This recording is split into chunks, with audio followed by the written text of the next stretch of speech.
പ്രാർത്ഥന ശ്രീമതി ജയ അവണൂർ.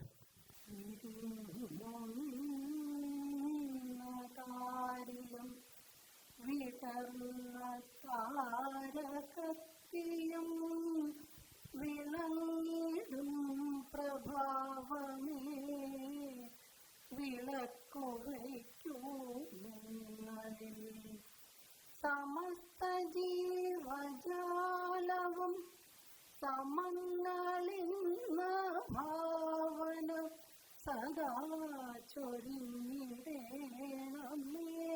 സനാതന പ്രകാശമേ സനാതന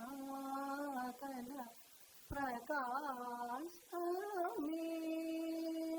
വേദിയിലും സദസ്സിലും ഇരിക്കുന്ന വിശിഷ്ട വ്യക്തികളെ, സഹൃദയരെ, പ്രിയപ്പെട്ട സുഹൃത്തുക്കളെ, ഈ കലാസാംസ്കാരിക രംഗത്ത് പ്രവർത്തിക്കുന്ന ഒരു സംഘടന 60 വർഷം വിജയകരമായി പൂർത്തിയാക്കുക എന്നുള്ളത് ഒരു ചെറിയ കാര്യമല്ല, നമുക്കൊക്കെ അറിയാം. അതും കഥകളി പോലുള്ള ഒരു പാരമ്പര്യ കലയെ 60 വർഷത്തിൽ പല ഘട്ടങ്ങളിലായി പല തരത്തിലാണ് ഈ ക്ലബ്ബ് നോക്കിക്കണ്ടിട്ടുള്ളത്. അത് ഒരു കാലഘട്ടത്തിൽ കഥകളി എന്ന കലയെ പിടിച്ചു നിർത്തിയിട്ടുണ്ടാകാം, മറ്റൊരു കാലഘട്ടത്തിൽ ഇതിനെ വളർത്തിയിട്ടുണ്ടാകാം, വേറൊരു കാലഘട്ടത്തിൽ ഇതിൻ്റെ പ്രചാരണം നടത്തിയിട്ടുണ്ടാവാം. അങ്ങനെ പലതരത്തിൽ കഥകളി എന്ന രംഗകലയെ പല രീതിയിൽ നോക്കിക്കണ്ട് അതിൻ്റെ വളർച്ചയിൽ ഒപ്പം നിന്നിട്ടുള്ള ഒരു പ്രസ്ഥാനമാണ് തൃശ്ശൂർ കഥകളി ക്ലബ്ബ്. 1965 ഇതിന് തുടക്കമിടുന്നത്. ആ കാലഘട്ടത്തിൽ ഇന്നത്തെ പോലെ കഥകളിക്ക് വേദികളോ ഇത്ര അരങ്ങുകളോ ഒന്നും ഉണ്ടാവാൻ സാധ്യതയില്ല. അതുകൊണ്ട് തന്നെ അന്നത്തെ കഥകളി ക്ലബിൻ്റെ പ്രധാന ഒരു തീരുമാനമെന്ന് പറയുന്നത് മാസത്തെ കളികൾ, പ്രതിമാസ കളികൾ ഏറ്റവും ഭംഗിയായി നടത്തുക, കൃത്യമായി നടത്തുക എന്നതാവണം അന്നത്തെ പ്രയോറിറ്റി. എന്തെന്നാൽ കഥകളി ആസ്വാദകരെല്ലാം വളരെ ആകാംക്ഷയോടെ ഗൗരവത്തോടെ നോക്കിക്കാണുന്ന പ്രതിമാസ കളികളായിരുന്നിരിക്കണമെന്ന് തൃശ്ശൂർ കഥകളി ക്ലബ്ബ് സംഘടിപ്പിച്ചിരുന്നത്. തുടർന്ന് 70കളിലൊക്കെ നമുക്കറിയാം ഭൂപരിഷ്കരണ നിയമം വന്നപ്പോൾ ഭൂപരിഷ്കരണ നിയമം കേരളത്തിലെ സാമൂഹിക, സാംസ്കാരിക, രാഷ്ട്രീയ മേഖലകളിൽ ഒരുപാട് പുരോഗമനപരമായിട്ടുള്ള മാറ്റങ്ങൾ ഉണ്ടാക്കിയിട്ടുണ്ടെങ്കിലും ഇത്തരം ക്ഷേത്രകലകളെയും ഇതുപോലുള്ള പാരമ്പര്യ കലകളെയും അത് കുറച്ച് ദോഷമായിട്ട് ബാധിച്ചു എന്ന് നമുക്കൊക്കെ അറിയാം. ആ കാലഘട്ടവും തൃശ്ശൂർ കഥകളി ക്ലബ്ബ് വിജയകരമായി തന്നെ ആ പ്രതിസന്ധിയും തരണം ചെയ്തു. തുടർന്ന് 80കളുടെ അവസാനവും 90കളിലൊക്കെ അന്നത്തെ യുവാക്കൾ, പ്രത്യേകിച്ച് യുവാക്കളടക്കമുള്ള ആളുകൾ ഇത്തരം പാരമ്പര്യ കലകളോടും ക്ഷേത്രകലകളോടുമൊക്കെ ഒരു അവഗണന വെച്ച് പുലർത്തിയിരുന്നൊരു കാലമായിരുന്നു. പുരോഗമന ചിന്താഗതി എന്ന പേരിൽ ഇത്തരം കലകളെയൊക്കെ സംഘാടനത്തിലും ആസ്വാദനത്തിലൊക്കെ മാറ്റി നിർത്തിയ ഒരു കാലഘട്ടമായിരുന്നു 80കളും 90കളും. ആ കാലഘട്ടവും തൃശ്ശൂർ കഥകളി ക്ലബ്ബ് വളരെ വിജയകരമായി തന്നെ കടന്നുപോയി എന്ന് വേണം കരുതാൻ. 2000 കൂടിയാണ്, 21ാം നൂറ്റാണ്ടിലാണ് കഥകളി പോലുള്ള പാരമ്പര്യ കലകൾക്കിടെ ഒരു പോസിറ്റീവായിട്ടുള്ള കാലഘട്ടം തുടങ്ങുന്നത്. ഇപ്പോൾ കഥകളിയുടെ ചരിത്രം പരിശോധിച്ചാൽ തന്നെ കഥകളിയുടെ സുവർണ കാലഘട്ടം എന്ന് ചരിത്രകാരന്മാർ അടയാളപ്പെടുത്തിയിരിക്കുന്നത് 18ാം നൂറ്റാണ്ടിൻ്റെ 2ാം പകുതിയാണ്. ശ്രീ കാർത്തിക തിരുനാൾ മഹാരാജാവ് ഭരിച്ചിരുന്ന കാലത്ത് ഒരുപാട് സംഭാവനകൾ പലരും കഥകളിക്ക് ചെയ്തിരിക്കുന്നതും കഥകളിയുടെ സുവർണ കാലമായി കരുതപ്പെടുന്നത് 18ാം നൂറ്റാണ്ടിൻ്റെ 2ാമത്തെ ഭാഗമാണെങ്കിൽ എനിക്ക് തോന്നുന്നു കഥകളി എന്ന കലയുടെ 2ാമത്തെ സുവർണ കാലഘട്ടം 21ാം നൂറ്റാണ്ടിൻ്റെ ആദ്യ പകുതിയിലാവണം എന്ന് പലപ്പോഴും തോന്നാറുണ്ട്. 2000 തൊട്ടന്നെ അതിൻ്റെ പല സൂചനകളും കണ്ടു തുടങ്ങി. 2010 ആയപ്പോഴേക്കും അത് കൂടുതൽ എവിഡൻ്റായി തുടങ്ങി. കഴിഞ്ഞൊരു 5-6 കൊല്ലമായിട്ട് കഥകളി അതിൻ്റെ ഏറ്റവും നല്ല സമയത്തിൽ കൂടിയാണ് കടന്നു പോകുന്നത് എന്ന് വേണം പറയാൻ. ഒരുപാട് വേദികൾ, ധാരാളം അരങ്ങുകൾ, കലാകാരന്മാർക്കും കലാകാരികൾക്കും ഒരുപാട് അവസരങ്ങൾ. ഈ കഥകളിയുടെ പഠനം തന്നെ കളരികളിൽ മാത്രം ഒതുങ്ങി നിന്നിരുന്ന കഥകളിയുടെ പഠനം അവിടെ നിന്ന് പുറത്തേക്ക് വന്ന് പല പ്രൈവറ്റ് ഇൻസ്റ്റിറ്റ്യൂഷനിലേക്കും വ്യക്തികളിലേക്കും മാറി എന്ന് തന്നെ വലിയൊരു പോസിറ്റീവായിട്ടുള്ള സൂചനയാണ്. അങ്ങനെ ഒരുപാട് പുതിയ കലാകാരന്മാരെ സൃഷ്ടിക്കുന്നു. ഇന്നിപ്പോൾ ഇവിടെ നമ്മുടെ അതിഥിയേറ്റത്തെടുക്കുന്ന ശ്രീ രഘുരാമപ്പണിക്കരുടെ പ്രസ്ഥാനം തന്നെ സർവതോഭദ്രം, 1000-ലധികം കുട്ടികളാണ് അവിടെ കഥകളിയുടെ വിവിധ മേഖലകളിൽ അഭ്യസനം നടത്തി വരുന്നത്. അങ്ങനെ ഒരുപാട് പുതിയ കലാകാരന്മാരുണ്ടാക്കി വരുന്നു. അതുപോലെ തന്നെ പല കലാകാരന്മാരും ഓൺലൈനായിട്ടും ഓഫ്ലൈനായിട്ടും കഥകളി ആസ്വാദന പഠന കളരികളും ആസ്വാദന മുദ്ര ക്ലാസ്സുകളും നടത്തുന്നതിലൂടെ പുതിയ ആസ്വാദകരെയും സൃഷ്ടിച്ചെടുക്കുന്നുണ്ട്. അത് മാത്രമല്ല, ഉള്ള ആസ്വാദകരുടെ ആസ്വാദന തലവും വളർത്തുവാനും ഇത് സഹായിക്കുന്നുണ്ട്. അപ്പോൾ ആസ്വാദകർ കൂടുന്നു, കഥകളി കലാകാരന്മാർ കൂടി വരുന്നു, ധാരാളം പുതിയ കലാകാരികൾ കൂടി വരുന്നു. അങ്ങനെ എല്ലാം കൊണ്ടും കഥകളിക്ക് വളരൊരു നല്ല സമയത്തിൽ കൂടി രണ്ടാമത്തെ ഒരു സുവർണ കാലഘട്ടത്തിൽ കൂടിയാണ് ഇപ്പോൾ കഥകളി എന്ന ദൃശ്യകല പോയിക്കൊണ്ടിരിക്കുന്നത് എന്ന് നിസ്സംശയം പറയാം. ഇവിടുന്ന് അങ്ങോട്ടും തൃശ്ശൂർ കഥകളി ക്ലബിൻ്റെ ഈ കലയോടുള്ള സമീപനത്തിൽ മാറ്റമുണ്ടാവില്ല. മറ്റൊരു രീതിയിൽ കഥകളിയെ നോക്കിക്കണ്ട് അതിൻ്റെ വളർച്ചയിൽ ഭാഗമാകും എന്നുള്ള കാര്യത്തിൽ നമുക്കൊക്കെ ഉറപ്പുണ്ട്. ഇപ്പോൾ കഥകളി ക്ലബിൻ്റെ തൃശ്ശൂർ കഥകളി ക്ലബിൻ്റെ ഇപ്പോഴും ജീവാത്മാവും പരമാത്മാവുമായി എന്ന് തന്നെ പറയട്ടെ ആയി പ്രവർത്തിക്കുന്ന ശ്രീ സി കെ നാരായണൻ നമ്പൂതിരിപ്പാടിനെ ഒരു റെഫറൻസ് പോയിൻ്റായിട്ട് നിർത്തിക്കഴിഞ്ഞാൽ ഇപ്പം ഞങ്ങളൊക്കെ 4ാമത്തെയോ 5ാമത്തെയോ തലമുറയായിരിക്കും ഈ കഥകളി ക്ലബ്ബ് കൊണ്ടു നടക്കുന്നത്. അപ്പോൾ കൃത്യമായ സമയങ്ങളിൽ തലമുറ മാറ്റവും ഇതിൻ്റെ സംഘാടകരിൽ നടക്കുന്നുണ്ട് എന്നുള്ളത് അത് മറ്റൊരു പോസിറ്റീവായിട്ടുള്ളൊരു വസ്തുതയായി നമുക്ക് കാണാവുന്നതാണ്. ഇത്രമാത്രം പറഞ്ഞുകൊണ്ട് ഞാൻ എൻ്റെ കർത്തവ്യത്തിലേക്ക് കിടക്കട്ടെ.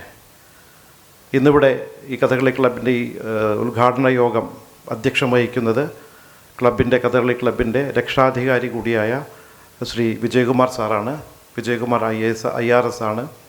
അദ്ദേഹം എല്ലാ അർത്ഥത്തിലും കഥകളി ക്ലബിൻ്റെ രക്ഷാധികാരിയാണ്. എപ്പോഴൊക്കെ ഞങ്ങൾക്കൊരു ക്രൈസിസ് വന്നാലും അത് സാങ്കേതികമായാലും സാമ്പത്തികമായാലും ഭരണതലത്തിലായാലും അതൊക്കെ കൈകാര്യം ചെയ്യുവാനുള്ള ഞങ്ങൾക്ക് ഒറ്റമൂലിയാണ് വിജയകുമാർ സാറ്. അപ്പോൾ തികച്ചും അനുയോജ്യനായുള്ള അധ്യക്ഷനെ തന്നെയാണ് ഈ 60ാം വാർഷ ഉദ്ഘാടന വേളയിൽ ഞങ്ങൾക്ക് കിട്ടിയിരിക്കുന്നത്. സാറിനെ ഞാൻ ഔപചാരികമായി ഈ വേദിയിലേക്ക് ആദരപൂർവ്വം സ്വാഗതം ചെയ്യുന്നു. ഇന്ന് ഈ കഥകളി ഈ മീറ്റിംഗ് ഉദ്ഘാടനം ചെയ്യുന്നത് ശ്രീ ഭരത് ഭൂഷൺ IAS ആണ്. അദ്ദേഹം കേരളത്തിൻ്റെ ചീഫ് സെക്രട്ടറിയായി 2 വർഷം ജോലി ചെയ്തിട്ടുണ്ട്. നല്ലൊരു സംഘാടകനും സാമൂഹ്യ പ്രവർത്തകനും ഇപ്പോഴും അദ്ദേഹത്തിൻ്റെ ഔദ്യോഗിക മണ്ഡലത്തിൽ വളരെ സക്രിയനായിട്ടുള്ളൊരു വ്യക്തിയാണ്. സിയാലിൻ്റെ ഡയറക്ടർ ബോർഡിലുണ്ട്, മണപ്പുറത്തിൻ്റെ ഡയറക്ടർ ബോർഡിൽ അദ്ദേഹം പ്രവർത്തിക്കുന്നുണ്ട്. ഒരു സഹൃദയനും കലാസ്വാദകനും കൂടിയായ ഭരത് ഭൂഷൺ സാറിനെ ഞാൻ ആദരപൂർവ്വം വേദിയിലേക്ക് സ്വാഗതം ചെയ്യുന്നു. നേരത്തെ ഞാൻ സൂചിപ്പിച്ച പോലെ കഥകളി പല കാലഘട്ടത്തിൽ കൂടി കടന്നു പോകുമ്പോൾ ഇത്തരം സംഘടനകളുടെ പങ്ക് വ്യത്യസ്ത രീതിയിലാണ്. ഇന്നെനിക്ക് തോന്നുന്നു കഥകളിയിൽ എപ്പോഴും മാറ്റം വരാനുള്ള ഒരു മേഖല എന്ന് പറയുന്നത് നൂതന സാങ്കേതിക വിദ്യകൾ ഇപ്പോഴും കഥകളിയിൽ നമ്മൾ പ്രയോഗിക്കുന്നില്ല. ഏറ്റവും ലളിതമായി പറഞ്ഞാൽ ഈ ശബ്ദവും വെളിച്ചവും ഇന്ന് എല്ലാ ദൃശ്യകലകളിലും വളരെ ഭംഗിയായിട്ട് ഉപയോഗിക്കുന്ന, അതായത് നമുക്ക് ആസ്വാദനത്തിലും കലാകാരന്മാർക്ക് പ്രകടനത്തിലും ഒരുപാട് ഗുണം ലഭിക്കുന്നൊരു കാര്യമാണ് ഇതിൻ്റെ ശബ്ദവും വെളിച്ചവും. ആ ശബ്ദത്തിൻ്റെയും വെളിച്ചത്തിൻ്റെയും അതിൻ്റെ ഒരു സ്വാധീനം നമ്മളിപ്പോഴും ഈ കഥകളിയിൽ ഒരു സംഘാടകരും വേണ്ട രീതിയിൽ പ്രയോഗിക്കുന്നില്ല എന്നത് ഒരു വസ്തുതയാണ്. കലാകാരന്മാരും അതിനുള്ളൊരു ഒരു ആർജവം കാണിക്കുന്നില്ല. സംഘാടകരുടെ ഭാഗത്തുനിന്നും വളരെ ലാഘവത്തോടെയായിട്ടാണ് കാണുന്നത്. അതിനെ കൂടി അഡ്രസ്സ് ചെയ്യാൻ വേണ്ടിയിട്ടാണ് കഥകളി ക്ലബിൻ്റെ പുതിയ ഹൈദരാലി മെമ്മോറിയൽ തിയേറ്റർ നമ്മളിവിടെ വരുന്നത്. കഴിഞ്ഞ 2 വർഷമായി അതിൻ്റെ പണിപ്പുരയിലായിരുന്നു. ഇപ്പോൾ അതിൻ്റെ സാങ്കേതിക പ്രശ്നങ്ങളെല്ലാം തീർന്ന് അത് പണി തുടങ്ങാനുള്ള ഒരു ഇതിലെത്തിയിട്ടുണ്ട്. അപ്പോൾ നമ്മൾ ഈ കഥകളി ഈ 3 കോടിയോളം ചിലവ് വരുന്ന ഈ തിയേറ്ററിൻ്റെ ആദ്യ സംഭാവന സ്വീകരിക്കുന്നത് ശ്രീ അജയ്കുമാറിൽ നിന്നാണ്. ശ്രീ അജയ്കുമാർ സർവമംഗള ട്രസ്റ്റിൻ്റെ മാനേജിംഗ് ട്രസ്റ്റിയാണ്. അബുദാബി ആസ്ഥാനമായിട്ടുള്ള ഒരു IT കമ്പനിയുടെ എമിർകോം എന്നൊരു കമ്പനിയുടെ ചീഫ് ഓപ്പറേറ്റിംഗ് ഓഫീസറായിട്ടാണ് അദ്ദേഹം ഇവിടെ വർക്ക് ചെയ്യുന്നത്. ഇതുപോലെ പല ഇനീഷ്യേറ്റീവ്സിലും സഹകരിക്കുന്നൊരു വ്യക്തിയാണ്. കൂടാതെ ഒരുപാട് മാനേജ്മെൻറ്റ് ബുക്സിൻ്റെ ഓതറാണ്, ടെഡ് സ്പീക്കറാണ്. അങ്ങനെ പല രീതിയിലും മാനേജ്മെൻറ്റ് തലത്തിൽ പ്രശസ്തനായിട്ടുള്ള വ്യക്തിയാണ് ശ്രീ അജയ്കുമാർ. അജയനെ ഞാൻ ഈ വേദിയിലേക്ക് സ്നേഹപൂർവ്വം സ്വാഗതം ചെയ്യുന്നു. ഇന്നിവിടെ സുവർണമുദ്ര നൽകി നമ്മൾ ആദരിക്കുന്നത് ശ്രീ കലാമണ്ഡലം MPS നമ്പൂതിരിയാണ്. അദ്ദേഹത്തെപ്പറ്റി കൂടുതൽ പരിചയപ്പെടുത്തുന്നത് ശ്രീ ശ്രീവത്സൻ തിയ്യാടിയാണ്. കലാരംഗത്ത്, സംഘാടന രംഗത്തും നിരൂപണ രംഗത്തൊക്കെ വളരെ സക്രിയനായിട്ടുള്ള വ്യക്തിയാണ് ശ്രീവത്സൻ തിയ്യാടി. ശ്രീവത്സനെ ഞാൻ സ്നേഹപൂർവ്വം വേദിയിലേക്ക് സ്വാഗതം ചെയ്യുന്നു. കഥകളി ക്ലബിൻ്റെ അത്ര തന്നെ പഴക്കമുണ്ട് ഈ ഡോക്ടർ KP നാരായണ പിഷാരിയുടെ കുടുംബത്തിനും ഈ കഥകളി ക്ലബ്ബായിട്ട്. അദ്ദേഹമായിരുന്നു ഇതിൻ്റെ തുടക്കത്തെ പ്രസിഡൻറ്റ്. ഈ കഥകളി ക്ലബിൻ്റെ 3ാമത്തെ തലമുറയിൽപ്പെട്ട ആളാണ് ഡോക്ടർ നാരായണ പിഷാരടി. ഇപ്പോഴും നമുക്ക് ഈ സുവർണമുദ്ര നൽകുവാൻ ആ സുവർണമുദ്ര സ്പോൺസർ ചെയ്യുന്നത് ഇവരുടെ കുടുംബമാണ്. അതിൻ്റെ പ്രതിനിധിയായി ഇവിടെ എത്തിച്ചേർന്നിരിക്കുന്ന ഇപ്പോഴും വളരെ ഭംഗിയായി തൃശ്ശൂർ ക്ലബിനോട് സഹകരിക്കുന്ന ഡോക്ടർ നാരായണ പിഷാരടിയെ ഞാൻ സ്നേഹപൂർവ്വം വേദിയിലേക്ക് സ്വാഗതം ചെയ്യുന്നു. അതുപോലെ സോവനീർ പ്രകാശനം ഇന്ന് നടക്കുന്നുണ്ട്. ഈ സോവനീർ പ്രകാശനം നിർവഹിക്കുന്നത് അഡ്വക്കേറ്റ് പി എൻ വിജയകുമാറാണ്. ഒരു അഡ്വക്കേറ്റ് എന്ന നിലയിൽ മാത്രമല്ല, സംഘാടകൻ എന്ന നിലയിലും രചയിതാവ് എന്ന നിലയിലും കവി എന്ന നിലയിലുമൊക്കെ വളരെ പ്രശസ്തനായ ഒരു വ്യക്തിയാണ് Shri advocate P N Vijayakumar. അദ്ദേഹത്തെ ഞാൻ ആദരപൂർവ്വം ഈ വേദിയിലേക്ക് സ്വാഗതം ചെയ്യുന്നു. പിന്നെ അഡ്വക്കേറ്റ് രഘുരാമ പണിക്കരാണ് ഇവിടെ എത്താനുള്ള മറ്റൊരു അതിഥി. അദ്ദേഹം ഏത് നിമിഷവും എത്തിച്ചേരുമെന്നാണ് ഞങ്ങൾ പ്രതീക്ഷിക്കുന്നത്. അദ്ദേഹത്തിൻ്റെ അഭാവത്തിൽ അദ്ദേഹത്തെ ഞാൻ ഈ വേദിയിലേക്ക് സ്വാഗതം ചെയ്യുന്നു. നമ്മളുടെ ക്ഷണം സ്വീകരിച്ച് ഇവിടെ എത്തിയിരിക്കുന്ന ഓരോ ആസ്വാദകരെയും കലാകാരന്മാരെയും മറ്റ് മാധ്യമപ്രവർത്തകരെയും എല്ലാവരെയും ഒരിക്കൽ കൂടി യോഗത്തിലേക്ക് സ്വാഗതം ചെയ്തുകൊണ്ട് എൻ്റെ വാക്കുകൾ അവസാനിപ്പിക്കുന്നു. നന്ദി, നമസ്കാരം. നന്ദി ശ്രീ രാജീവ്. വജ്രജൂബിലി ആഘോഷങ്ങളോടനുബന്ധിച്ച് വിവിധ പരിപാടികളാണ് നടക്കുന്നത്. ഡോക്ടർ കെ എൻ പിഷാരടി സ്മാരക സുവർണമുദ്ര സമർപ്പണം, കലാമണ്ഡലം ബാലസുബ്രഹ്മണ്യാശാൻ സപ്തതി ആഘോഷങ്ങൾ, സോവനീർ പ്രകാശനം, ശ്രീ ടി കൃഷ്ണൻകുട്ടി മേനോൻ അനുസ്മരണം, സ്മാരക പ്രഭാഷണം, യുവഗായക പുരസ്കാരദാനം, കഥകളി പദ കച്ചേരി, കഥകളി സംഗീത മത്സരം, പുറപ്പാട് തുടങ്ങിയ വിവിധ പരിപാടികളാണ് 5 ദിവസമായി നടക്കുന്നത്. 5 ദിവസവും കഥകളിയും ഉണ്ടായിരിക്കും. ഇനി നമ്മൾ ഉദ്ഘാടന ചടങ്ങിലേക്ക് കടക്കാം. ആദ്യമായി അധ്യക്ഷ ഭാഷണത്തിനായി അധ്യക്ഷത വഹിക്കുന്ന കഥകളി ക്ലബിൻ്റെ രക്ഷാധികാരി Shri P K Vijayakumar IRS അവരെ ക്ഷണിക്കുന്നു.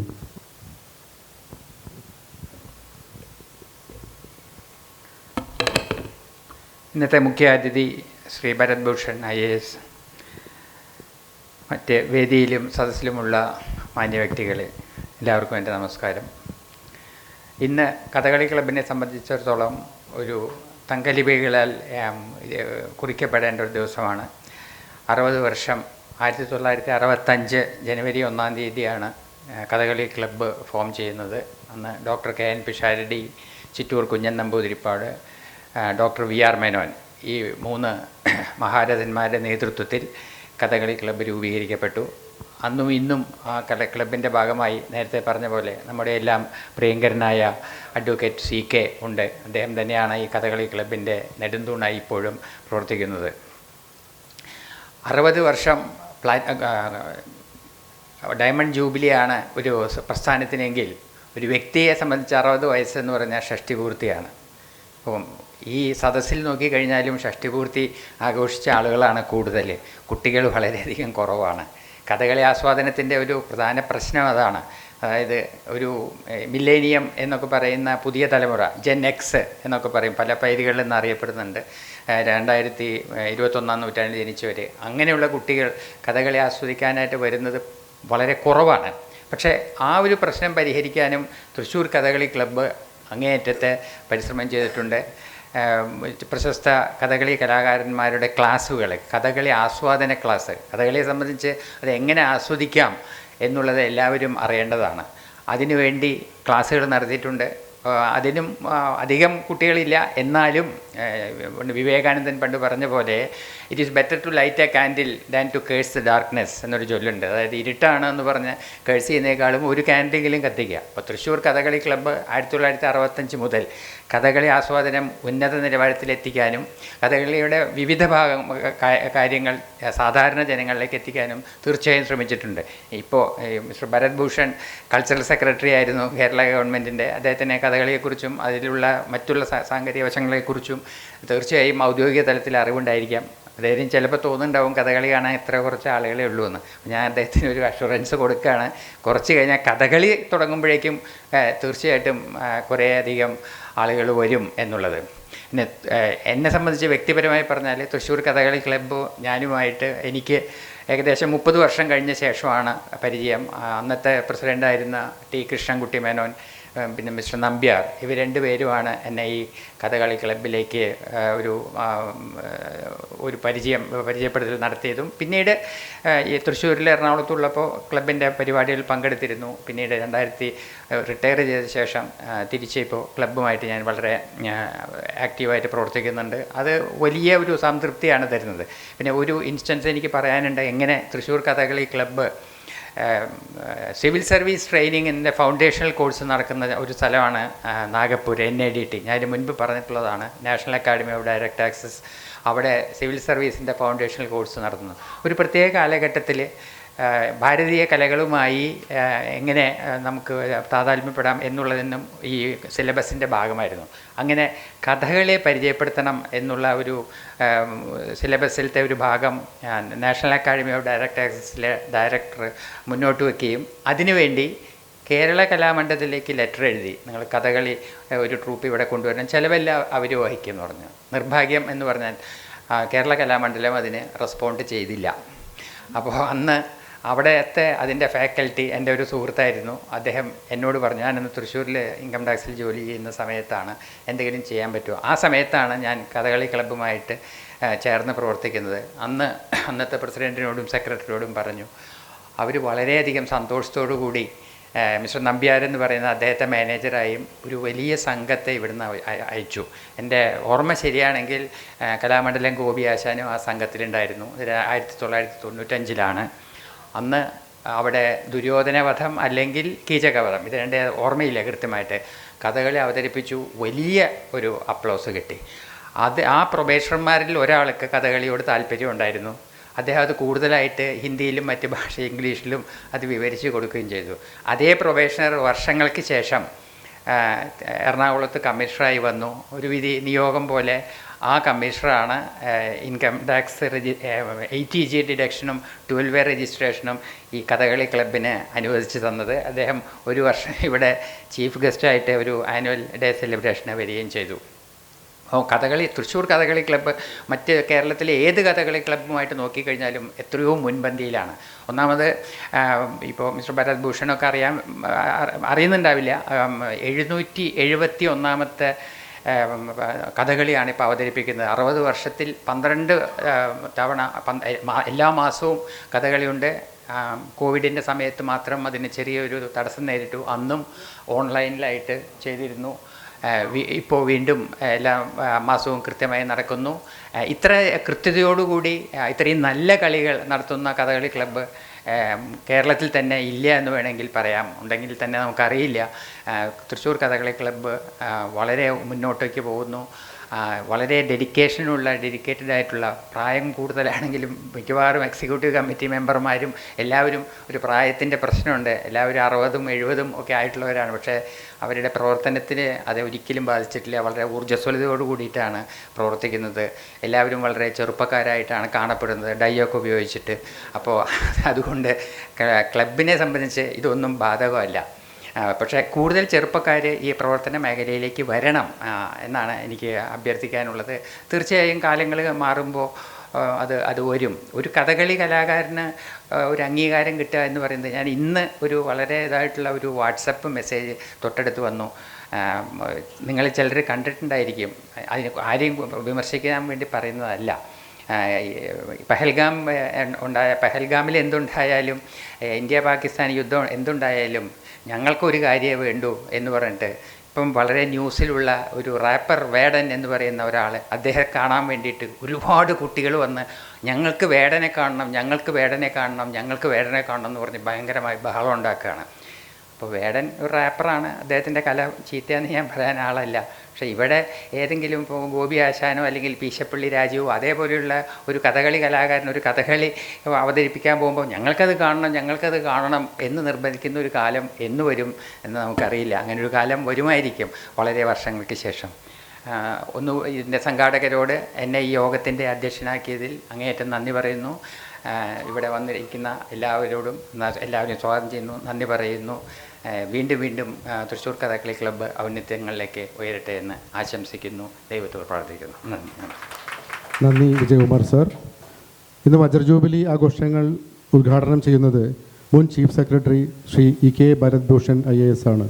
1979 കേരള കാഡറിലെ IAS ഉദ്യോഗസ്ഥനായ അദ്ദേഹം 2015 ചീഫ് സെക്രട്ടറിയായി വിരമിച്ച ശേഷം മണപ്പുറം ഫിനാൻസ് ലിമിറ്റഡിൻ്റെയും കൊച്ചിൻ ഇൻ്റർനാഷണൽ എയർപോർട്ടിൻ്റെയും ബോർഡ് മെമ്പറായി സേവനമനുഷ്ഠിച്ചു വരുന്നു. കൂടാതെ കേരള ഖാദി ഗ്രാമവ്യവസായ board secretary, director general of civil aviation തുടങ്ങി വിവിധ പൊതുമേഖലാ സ്ഥാപനങ്ങളിലെ മേധാവിയായി സേവനമനുഷ്ഠിച്ചിട്ടുണ്ട്. അദ്ദേഹത്തെ ആദരപൂർവ്വം തൃശ്ശൂർ കഥകളി ക്ലബിൻ്റെ വജ്രജൂബിലി ആഘോഷങ്ങൾ ഉദ്ഘാടനം ചെയ്യുന്നതിനായി സ്വാഗതം ചെയ്യുന്നു. ദീപജ്വലനം നടത്തി ഉദ്ഘാടനം നടത്തുന്നതിനായി ക്ഷണിക്കുന്നു. മറ്റു വിശിഷ്ട വ്യക്തികളെ ദീപജ്വലനത്തിനായി ക്ഷണിക്കുന്നു.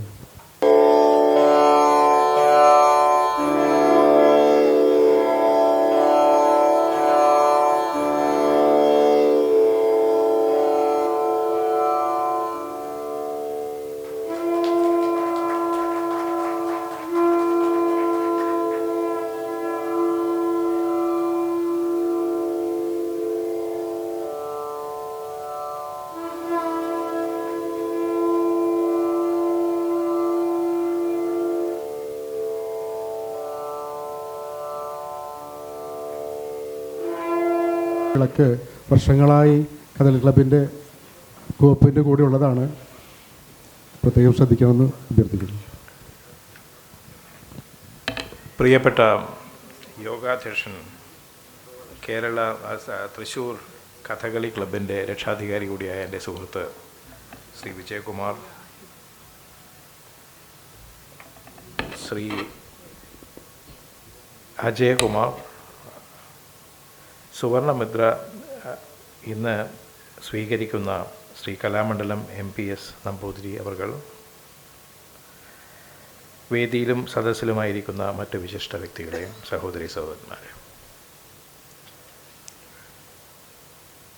പ്രിയപ്പെട്ട ശ്രീ വിജയകുമാർ ഇവിടെ സൂചിപ്പിച്ചതുപോലെ 60 വർഷം എന്ന് പറയുന്നത് ഒരു വ്യക്തിയുടെ ജീവിതത്തിൽ തന്നെ ഒട്ടും കുറയാത്തൊരു കാലഘട്ടമാണ്.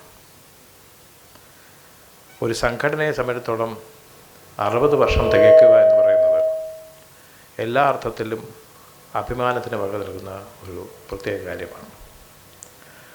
പ്രത്യേകിച്ച് ഒരു സാംസ്കാരിക മേഖലയിൽ പ്രവർത്തിക്കുന്ന ഒരു സംഘടന അതിൻ്റെ വരും വരായികളൊക്കെ കണക്കിലെടുത്ത് അതിൻ്റെ ശക്തിയും ദൗർബല്യങ്ങളും മനസ്സിലാക്കി പ്രവർത്തിക്കുമ്പോൾ ജനസഹൃദയരുടെ സഹായത്തിലും അത് മറ്റു കാര്യങ്ങളിലും ഡിപ്പെൻഡ് ചെയ്യുന്നൊരു കാര്യമാകുമ്പോഴും വളരെ വിഷമം പിടിച്ചൊരു കാര്യം തന്നെയാണ്. പ്രത്യേകിച്ച് അതിനാവശ്യം വേണ്ട സംഘടനാ ശേഷി നിലനിർത്തുക, സാമ്പത്തികമായ കാര്യങ്ങൾ, പല കമ്മിറ്റ്മെൻറ്റ്സും ഉള്ളത് സാമ്പത്തികമായ കാര്യങ്ങൾ കാലാകാലങ്ങളിൽ നിർവഹിച്ചു പോരുക, ഏറ്റവും പ്രധാനം സഹൃദയരുടെ താല്പര്യം അല്ലെങ്കിൽ ഇൻട്രസ്റ്റ് അവരിൽ ഉൾക്കൊണ്ടുകൊണ്ട് പ്രവർത്തിക്കാൻ കഴിയുക, ഇതൊക്കെ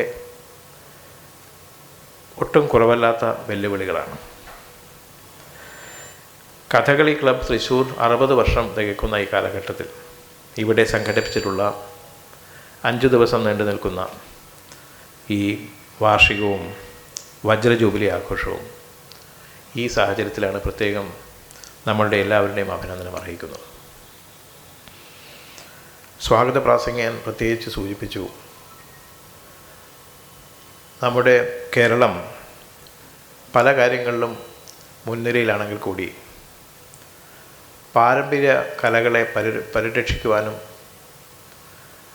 അത് വേണ്ട രീതിയിൽ അതിനുള്ള സഹായം എത്തിച്ചു കൊടുക്കുന്നതിനും പലപ്പോഴും എന്തുകൊണ്ടും അത്ര ശ്രദ്ധേയമായ കാര്യങ്ങൾ നമുക്ക് ചെയ്യാൻ കഴിയുന്നില്ല.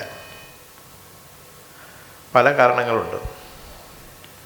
കഥകളിയെ സംബന്ധിച്ച് നമ്മൾ പറയുകയാണെങ്കിൽ അതൊരു ദീർഘമായൊരു പരിപാടിയാണ്. ഒരു കഥകളി കളി എന്ന് പറഞ്ഞാൽ എൻ്റെ ഓർമ്മയിൽ എനിക്ക് ഏതാണ്ട് 7 or 8 വയസ്സുള്ളപ്പോഴാണ് മാവേലിക്കര കൃഷ്ണസ്വാമി ക്ഷേത്രത്തിൽ കീചകവധം എന്ന കളി അരങ്ങേറിയപ്പോൾ ഞാൻ ഒരു കാണിയായിട്ട് കുട്ടിയായിട്ട് പോയത്. കുറച്ച് കഴിഞ്ഞപ്പോൾ ഉറങ്ങിപ്പോയി. അന്ന് ഏതാണ്ട് രാവിലെ വരെ നിന്ന ആ കഥകളി എനിക്ക് പൂർണ്ണമായിട്ട് ഉൾക്കൊള്ളുവാനോ ശ്രദ്ധിക്കുവാനോ കഴിഞ്ഞില്ല. പിന്നീട് ചില അവസരങ്ങളിലൊക്കെ ഉദ്യോഗത്തിൻ്റെ ഭാഗമായും അല്ലാതെയും ചില കളികൾ കാണുവാനായി പോകുവാനും അത് ആസ്വദിക്കുവാൻ ശ്രമിക്കുവാനും ഞാൻ ശ്രദ്ധിച്ചിട്ടുണ്ട്. പ്രധാനമായും കഥകളിയുടെ ഒരു പ്രധാന സവിശേഷത അത് ഒരേ സമയം സങ്കീർണവും അതേസമയം ലളിതവുമാണ്. സദസ്സ് പോലുള്ള കാര്യങ്ങളിൽ അങ്ങേയറ്റം ലാളിത്യം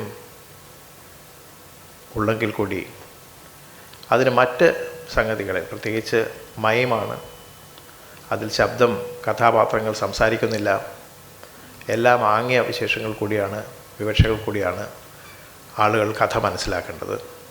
ഇത്തരം കാര്യങ്ങളുള്ളതുകൊണ്ട് എന്തുകൊണ്ടോ സാധാരണക്കാർക്കിത് മനസ്സിലാവാത്ത ഒരു കലാരൂപമാണ് എന്നുള്ളൊരു കാഴ്ചപ്പാട് ഞങ്ങളൊക്കെ പഠിക്കുന്ന കാലത്ത് ഒരുപാടുണ്ടായിരുന്നു. അത് ഇപ്പോഴൊക്കെ കുറഞ്ഞു വരുന്ന ഇതിൻ്റെ സവിശേഷതകൾ പൂർണ്ണമായും മനസ്സിലാക്കി, പ്രത്യേകിച്ച് പാശ്ചാത്യ ക്രിറ്റിക്സിൻ്റെ പല ഡിസർട്ടേഷൻസിൻ്റെയും ഭാഗമായിട്ട് പലതും നമുക്ക് മനസ്സിലാക്കി. പ്രത്യേകിച്ച് ഈ കബൂക്കി പോലുള്ള ജാപ്പനീസ് കലാരൂപങ്ങളുമായിട്ടുള്ള താരതമ്യവും അതുപോലെ തന്നെ മറ്റ് വെസ്റ്റേൺ സൊസൈറ്റിയിലുള്ള മറ്റ് അവസരങ്ങളും ഒക്കെ കണക്കിലെടുത്ത് നമ്മുടെ തന്നെ ആചാര്യന്മാരായ പല കലാകാരന്മാർക്കും ദേശീയ തലത്തിലും അന്തർദേശീയ തലത്തിലും പേരെടുക്കുവാൻ സാധിച്ചിട്ടുണ്ട്. എന്നാലും സാധാരണ ജനങ്ങളെ കഥകളി കാണുവാൻ അങ്ങോട്ട് ആകർഷിക്കുവാൻ നമുക്കിനിയും ഒരുപാട് കാര്യങ്ങൾ ചെയ്യേണ്ടിയിരിക്കുന്നു. സർക്കാരിൻ്റെ ഭാഗമായി പ്രവർത്തിക്കുന്ന കാലഘട്ടത്തിൽ കുറച്ചു കാലം ഞാൻ സാംസ്കാരിക വകുപ്പിൻ്റെ സെക്രട്ടറി ആയിരുന്നു. ആ കാലഘട്ടത്തിലാണ് കലാമണ്ഡലത്തിൽ ഈ ആർട്ട് ഫോം അസോസിയേറ്റഡ് ആയിട്ടുള്ള ഡിഗ്രിയും കോഴ്സുകൾ ആരംഭിച്ചത്. അതിനെപ്പറ്റി അന്ന് രണ്ടഭിപ്രായമുണ്ടെങ്കിൽ കൂടി ഇന്നത് വേണ്ട വിധത്തിൽ നടന്ന് കാണുന്നുണ്ട് എന്നാണ് ഞാൻ വിശ്വസിക്കുന്നത്. ഈ കാലഘട്ടത്തിലും ഈ അക്കാഡമികൾക്കും അതുപോലുള്ള സ്ഥാപനങ്ങൾക്കും കലാമണ്ഡലം ഒരു യൂണിവേഴ്സിറ്റി ആണെങ്കിൽ കൂടി സാമ്പത്തികമായ പരാധീനതകൾ വളരെയധികമുണ്ട്. അതുകൊണ്ട് തന്നെ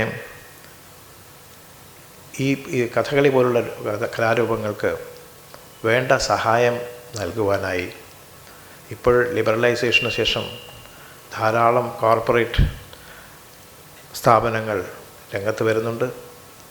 അവരിൽ നിന്ന് CSR പോലുള്ള ഫണ്ടുകൾ ഉപയോഗിച്ച് നമുക്ക് ഇത്തരത്തിന് വേണ്ടത്ര ഒരു സപ്പോർട്ട് ലഭിക്കുവാൻ നമ്മളെല്ലാവരും ശ്രമിച്ചാൽ കുറേയൊക്കെ സാധിക്കുമെന്നാണ് എനിക്ക് തോന്നുന്നത്.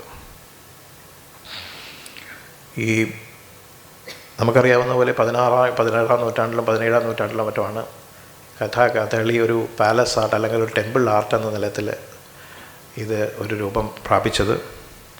പക്ഷേ ഭാരതമുനിയുടെ നവരസങ്ങൾ അധിഷ്ഠിതമായ ഒരു കലാരൂപമാണിത്. അതുകൊണ്ട് തന്നെ അതിൻ്റെ എല്ലാ ഇംഗ്ലീഷിൽ പറഞ്ഞ സബ്റ്റിലിറ്റി പൂർണ്ണമായിട്ട് ജനറേഷൻസ് വന്നാലും എത്രയെത്ര തലമുറകൾ വന്നാലും അത് നമുക്ക് ആസ്വദിക്കാൻ കഴിയുന്ന ഒന്നാണ്. ഏതായാലും ഇവിടെ ഇന്ന് ഈ ചടങ്ങിൽ നമ്മൾ ശ്രീ അജയ്കുമാർ അബുദാബി ബേസ്ഡ് അദ്ദേഹമാണ്. അദ്ദേഹം ഇവിടെ ഒരു ഹാളിന് വേണ്ട ആദ്യത്തെ സംഭാവന നൽകുന്ന ഒരു അവസരം കൂടിയാണെന്ന് മനസ്സിലാക്കി അദ്ദേഹത്തെ ഞാൻ ഇതിനെ അഭിനന്ദിക്കുകയാണ്. അദ്ദേഹം ഒരു നന്ദി രേഖപ്പെടുത്തുകയാണ്. ഇത്തരത്തിൽ കൂടുതൽ ആളുകൾ മുന്നോട്ട് വന്നാൽ മാത്രമേ നമ്മൾ ഉദ്ദേശിച്ച തരത്തിലുള്ള സപ്പോർട്ട് ഈ കഥകളി പോലുള്ള കലാരൂപങ്ങൾക്ക് കിട്ടുകയുള്ളൂ. എന്തുകൊണ്ടോ ഒരു റാപ്പർ കൾട്ടിന് കിട്ടുന്ന സപ്പോർട്ട് നമുക്കൊരിക്കലും പ്രതീക്ഷിക്കാൻ കഴിയില്ല. എങ്കിൽ കൂടി ഈ കലയെ സ്നേഹിക്കുന്നവരും അത് മനസ്സിലാക്കുന്നവരെയും സംഘടിപ്പിക്കുവാനും കൂടുതൽ നല്ല പ്രദർശനം കഥകളി രംഗത്ത് പ്രവർത്തിക്കുന്ന എല്ലാവർക്കും നൽകുവാനും കഴിയട്ടെ എന്ന് ഞാൻ പ്രാർത്ഥിക്കുകയാണ്. ഈ പരിപാടി വളരെ ഫലപ്രദമായിരിക്കും എന്ന് ഞാൻ വിശ്വസിക്കുന്നു. അടുത്ത ഏതാനും ദിവസങ്ങൾ ഇവിടെ നടക്കാൻ പോകുന്നത് അത് 770 ദിവസത്തോളം 770 മാസങ്ങളായി ഒരു തടസ്സവുമില്ലാതെ, കോവിഡ് കാലഘട്ടത്തിൽ പോലും തടസ്സമില്ലാതെ നടത്തിക്കൊണ്ടുപോയ ഈ ക്ലബിൻ്റെ പ്രവർത്തകരെ എത്രമാത്രം അഭിനന്ദിച്ചാലും അധികമാവില്ല എന്ന് തോന്നുന്നു. ഇത്രമാത്രം പറഞ്ഞുകൊണ്ട് ഈ ചടങ്ങിൻ്റെ ഔപചാരിക ഉദ്ഘാടനം നിർവഹിച്ചുകൊണ്ട് ഈ കഥകളി ക്ലബ് ഇനി വരുന്ന വർഷങ്ങളിലും കൂടുതൽ മാനങ്ങൾ കൈയടക്കട്ടെ എന്ന് സർവശക്തനായ ജഗദീശ്വരനോട് പ്രാർത്ഥിച്ചുകൊണ്ട് ഞാൻ ഈ ലഘുപ്രസംഗം അവസാനിപ്പിക്കുന്നു. ജയ് ഹിന്ദ്. നന്ദി ഭരത് ഭൂഷൺ സർ. ഇന്നത്തെ വിശിഷ്ടാതിഥി ഡോക്ടർ വി അജയ്യകുമാർ. അദ്ദേഹം വിവിധ മേഖലകളിൽ സാംസ്കാരിക പ്രവർത്തനങ്ങൾക്ക് പ്രോത്സാഹനം നൽകുന്ന ഒരു വലിയ വ്യക്തിത്വമാണ്. Founder and chief curator of Sarvamangala arts institute, Sarvamangala trust, Sarvamangala productions വിവിധ മേഖലകളിൽ പ്രവർത്തിക്കുന്ന അദ്ദേഹത്തെ വജ്രജൂബിലി മുഖ്യപ്രഭാഷണത്തിനായി ക്ഷണിക്കുന്നു.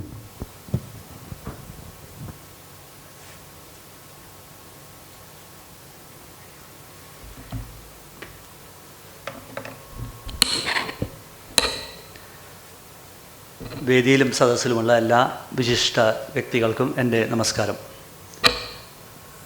എനിക്ക് ഏറ്റവും ആശ്ചര്യം തോന്നിയൊരു കാര്യം, ഞാനാണ് ഇന്നത്തെ മുഖ്യ പ്രാസംഗികനെന്ന് പറഞ്ഞു കേട്ടപ്പോഴാണ്. അത്ര വലിയ ദീർഘമായ ഒരു പ്രസംഗമൊന്നും എൻ്റെ കയ്യിലില്ല.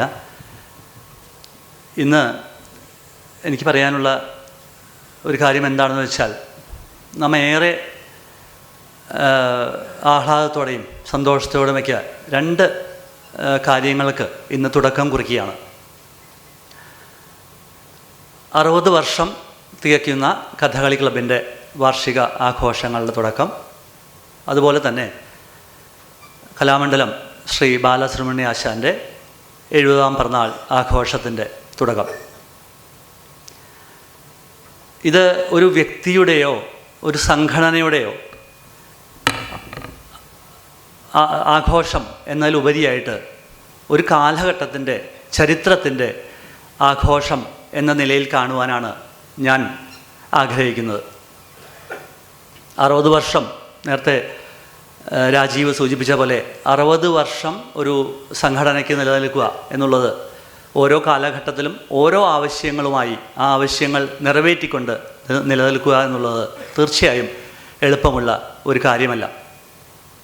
നമ്മുടെ ക്ഷേത്ര കലകളുടെ അല്ലെങ്കിൽ കേരളീയ ക്ലാസിക് കലകളുടെ ഒരു ചരിത്രം പരിശോധിച്ചാൽ അതിനെ നേരത്തെ സ്വാഗത പ്രാസംഗികൻ പറഞ്ഞതുപോലെ തന്നെ ഭൂപരിഷ്കരണ നിയമത്തിന് മുൻപും പിൻപുമുള്ള കാലഘട്ടമായിട്ട് നമുക്ക് കണക്കാക്കാം. നമ്മുടെ എല്ലാം ഇടയിൽ ഒരു സംസാരമുണ്ട്. ഭൂപരിഷ്കരണ നിയമത്തിന് മുൻപുള്ള കാലഘട്ടത്തിൽ കേരളീയ ക്ലാസിക് കലകൾക്ക് ക്ഷേത്രങ്ങളുമായും ക്ഷേത്രങ്ങളിലെ വേദികൾ അല്ലെങ്കിൽ ജന്മി കുടുംബങ്ങളിലെ വേദികളൊക്കെ ആയിരുന്നു കലാകാരന്മാർക്ക് ആശ്രയം. കലാകാരന്മാർ നിലനിന്ന് പോന്നിരുന്നതും ഈ വരുമാനം കൊണ്ട് തന്നെയാണ്. പക്ഷേ പിന്നീട് വന്ന ഭൂപരിഷ്കരണ നിയമം ഒരു ആഘാതം പോലെ ക്ഷേത്രങ്ങളുടെ സമ്പാദ്യം കുറയുന്നു.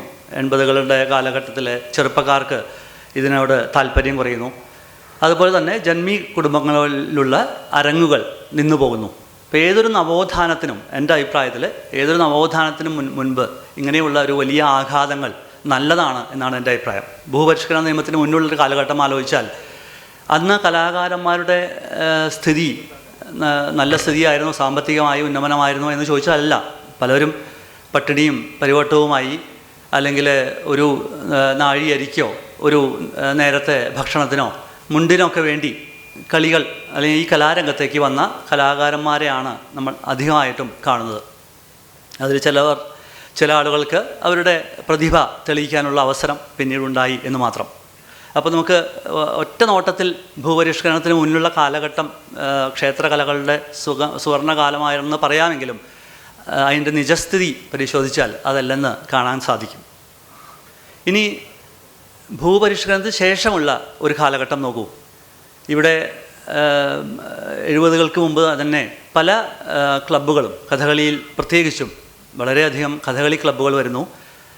അതുപോലെ തന്നെയാണ് നമ്മുടെ മഹാകവി അദ്ദേഹത്തിൻ്റെ ദീർഘവീക്ഷണം കൊണ്ടും ഉൾക്കാഴ്ച കൊണ്ടും അദ്ദേഹം സ്ഥാപിച്ച കലാമണ്ഡലം, അതിനെത്രയോ മുമ്പ് സ്ഥാപിച്ച കലാമണ്ഡലം, ഇതെല്ലാം മുന്നിൽ കണ്ടുകൊണ്ട് അദ്ദേഹം സ്ഥാപിച്ച കലാമണ്ഡലമാണ് പിന്നീട് കഥകളിക്ക് വളരെ അധികം കലാകാരന്മാരെയും കഥകളി രംഗത്തേക്ക് കുറേ സംഭാവനകളും ചെയ്തത്. കലാമണ്ഡലത്തിൻ്റെ തന്നെ ഒരു പശ്ചാത്തലം ഇന്ന് നമ്മൾ തിരിഞ്ഞു നോക്കിയാൽ കഥകളി രംഗത്തൊഴിച്ച് ഒരു വലിയ വലിയ കലാകാരന്മാരെ അല്ലെങ്കിൽ ജനങ്ങൾ സ്വീകരിച്ച കലാകാരന്മാരെ മറ്റുള്ള കലകളിൽ കലാമണ്ഡലത്തിന് സംഭാവന ചെയ്യാൻ സാധിച്ചിട്ടില്ല.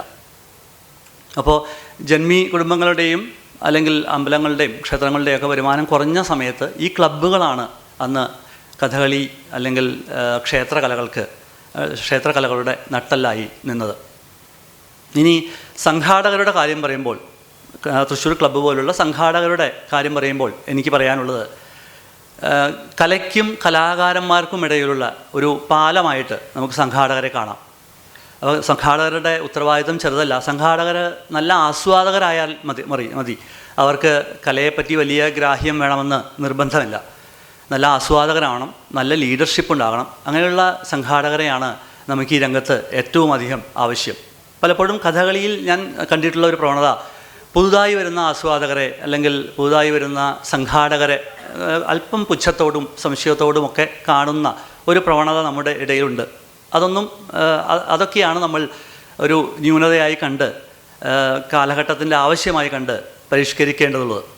പിന്നെ അതുപോലെ തന്നെയാണ് രാജീവ് നേരത്തെ പറഞ്ഞു, 21-ാം നൂറ്റാണ്ടിൻ്റെ ഈ 25 വർഷമാണ് കഥകളിയുടെ സുവർണകാലമെന്ന്. എൻ്റെ അഭിപ്രായത്തിൽ ഏതൊരു സുവർണകാലത്തിന് മുമ്പും കഥകളിയിലായാലും ഏത് കലയിലായാലും നമ്മുടെ ക്ഷേത്രകലകൾ പരിശോധിച്ചാൽ മനസ്സിലാവും, ധാരാളം പ്രതിഭകൾ ഒരേ സമയം വന്നൊരു സമയമുണ്ട്.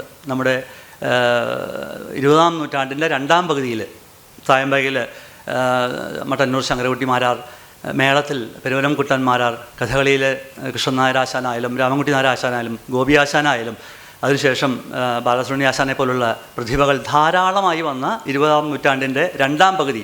അതിനുശേഷം അപ്പോൾ വലിയ കലാകാരന്മാരുണ്ടാകുമ്പോഴാണ് കലയ്ക്കും വളർച്ചയുണ്ടാകുന്നത്. കല ജനങ്ങളുടെ ഇടയിലേക്ക് എത്തണമെങ്കിൽ വലിയ പ്രതിഭകളുള്ള കലാകാരന്മാർ ഉണ്ടാവുക തന്നെ വേണം.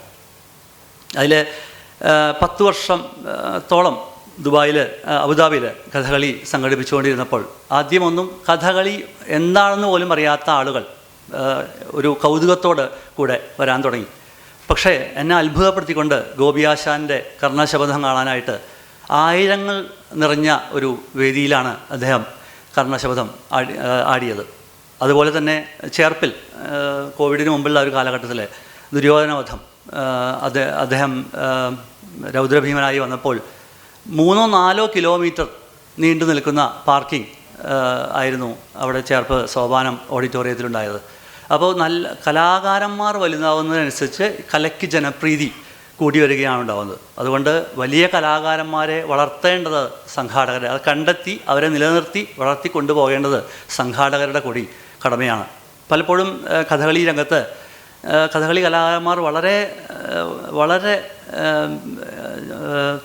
എന്താ പറയുക, ആവറേജായ ആവശ്യങ്ങൾ, അവർക്ക് ചിലപ്പോൾ ഒരു ട്രെയിനിൽ വരാനുള്ള ഒരു ടിക്കറ്റ് അല്ലെങ്കിൽ ഭക്ഷണം കഴിക്കാൻ ഞാൻ പാക്ക് ചെയ്ത് കൊണ്ടുപോട്ടെ എന്ന് ചോദിക്കുന്ന, അല്ലെങ്കിൽ എനിക്ക് പ്രാഥമികമായ ചില സൗകര്യങ്ങൾ ഇന്ന് രാത്രി ഇവിടെ കിടക്കാനായിട്ട് ഈ ഓഡിറ്റോറിയത്തിൽ തരുമോ എന്നൊക്കെ ചോദിക്കുമ്പോൾ പലപ്പോഴും നമ്മൾ സംഘാടകർ തന്നെ മുഖം ചൊളിച്ച് കാണാറുണ്ട്. വലിയ കലാകാരന്മാരാണ്, പക്ഷേ ആ കലാകാരന്മാരോട് നമ്മൾ എങ്ങനെയാണ് പെരുമാറുന്നത് എന്നുകൂടി നാം ചിന്തിക്കേണ്ടതാണ്. ഒരു ഉദാഹരണം, കലാകാരന്മാരെ വളർത്തിയില്ലെങ്കിൽ കലയ്ക്ക് എന്തു സംഭവിക്കും അല്ലെങ്കിൽ എന്ത് സംഭവിക്കാം എന്നുള്ളതിന് ഒരു ഉദാഹരണം. നമ്മൾ കഥകളിയിൽ ഇന്ന് ഏറെ അഹങ്കാരത്തോടുകൂടി സന്തോഷത്തോടുകൂടിയൊക്കെ പറയുമ്പോഴും തൃശ്ശൂർ പൂരം ഇലഞ്ഞിത്ര മേളത്തിൻ്റെ ഒരു കാര്യം എടുത്തു നോക്കൂ. കഴിഞ്ഞ 20 വർഷം കുട്ടേട്ടൻ പ്രമാണിയായിരുന്ന ഇലഞ്ഞിത്ര മേളത്തിന് എല്ലാ പത്രങ്ങളും ഒരുപോലെ ഇലഞ്ഞിത്ര മേളത്തിൻ്റെ ഒപ്പം തന്നെ പ്രമാണിയുടെ വിശേഷങ്ങൾ കൂടി പത്രങ്ങളെല്ലാവരും കൈകാര്യം ചെയ്യാറുണ്ട്. നിങ്ങൾക്ക് കഴിഞ്ഞ 20 വർഷത്തെ പത്രങ്ങൾ നോക്കിയാൽ മനസ്സിലാവും. കഴിഞ്ഞ 2 വർഷത്തെ പത്രങ്ങളിലെ ഇലഞ്ഞിത്ര മേളത്തിൻ്റെ വാർത്ത ഒന്ന് പരിശോധിച്ചാൽ ഇപ്പോഴത്തെ പ്രമാണി നല്ല പ്രയോക്താവ് ആകാതിരുന്നിട്ടല്ല, അദ്ദേഹം വലിയ കലാകാരനാണ്. പക്ഷേ ഒരു കലാകാരൻ ജനങ്ങളിലേക്ക് ഇറങ്ങി ചെല്ലുമ്പോൾ ആ കലാകാരൻ്റെ പ്രതിഭയും അദ്ദേഹത്തിൻ്റെ ലീഡർഷിപ്പ് ക്വാളിറ്റിയൊക്കെ ജനങ്ങളുടെ മനസ്സിൽ സ്ഥാനം പിടിപ്പിക്കുമ്പോൾ കലയ്ക്കുണ്ടാകുന്ന മഹത്വം അത് വേറെ തലത്തിലേക്ക് എത്തും. അതുകൊണ്ട് അതുകൂടി ഒന്ന് ഓർമ്മിപ്പിച്ചുകൊണ്ട് ഞാൻ എൻ്റെ വാക്കുകൾ അവസാനിപ്പിക്കുന്നു. നമസ്കാരം. നന്ദി ഡോക്ടർ വി അജയ്യകുമാർ. തൃശ്ശൂർ കഥകളി ക്ലബിൻ്റെ ഡോക്ടർ KN പിഷാരടി സ്മാരക സുവർണ മുദ്ര ഈ വർഷം നൽകുന്നത് കലാമണ്ഡലം MPS നമ്പൂതിരിക്കാണ്. ശ്രീ കലാമണ്ഡലം MPS നമ്പൂതിരിയെ പരിചയപ്പെടുത്തുന്നതിനായി ശ്രീ ശ്രീവത്സൻ തീയാടിയെ ക്ഷണിക്കുന്നു. പത്രപ്രവർത്തകനും കലാനിരൂപകനുമായ ശ്രീവത്സൻ തീയാടി.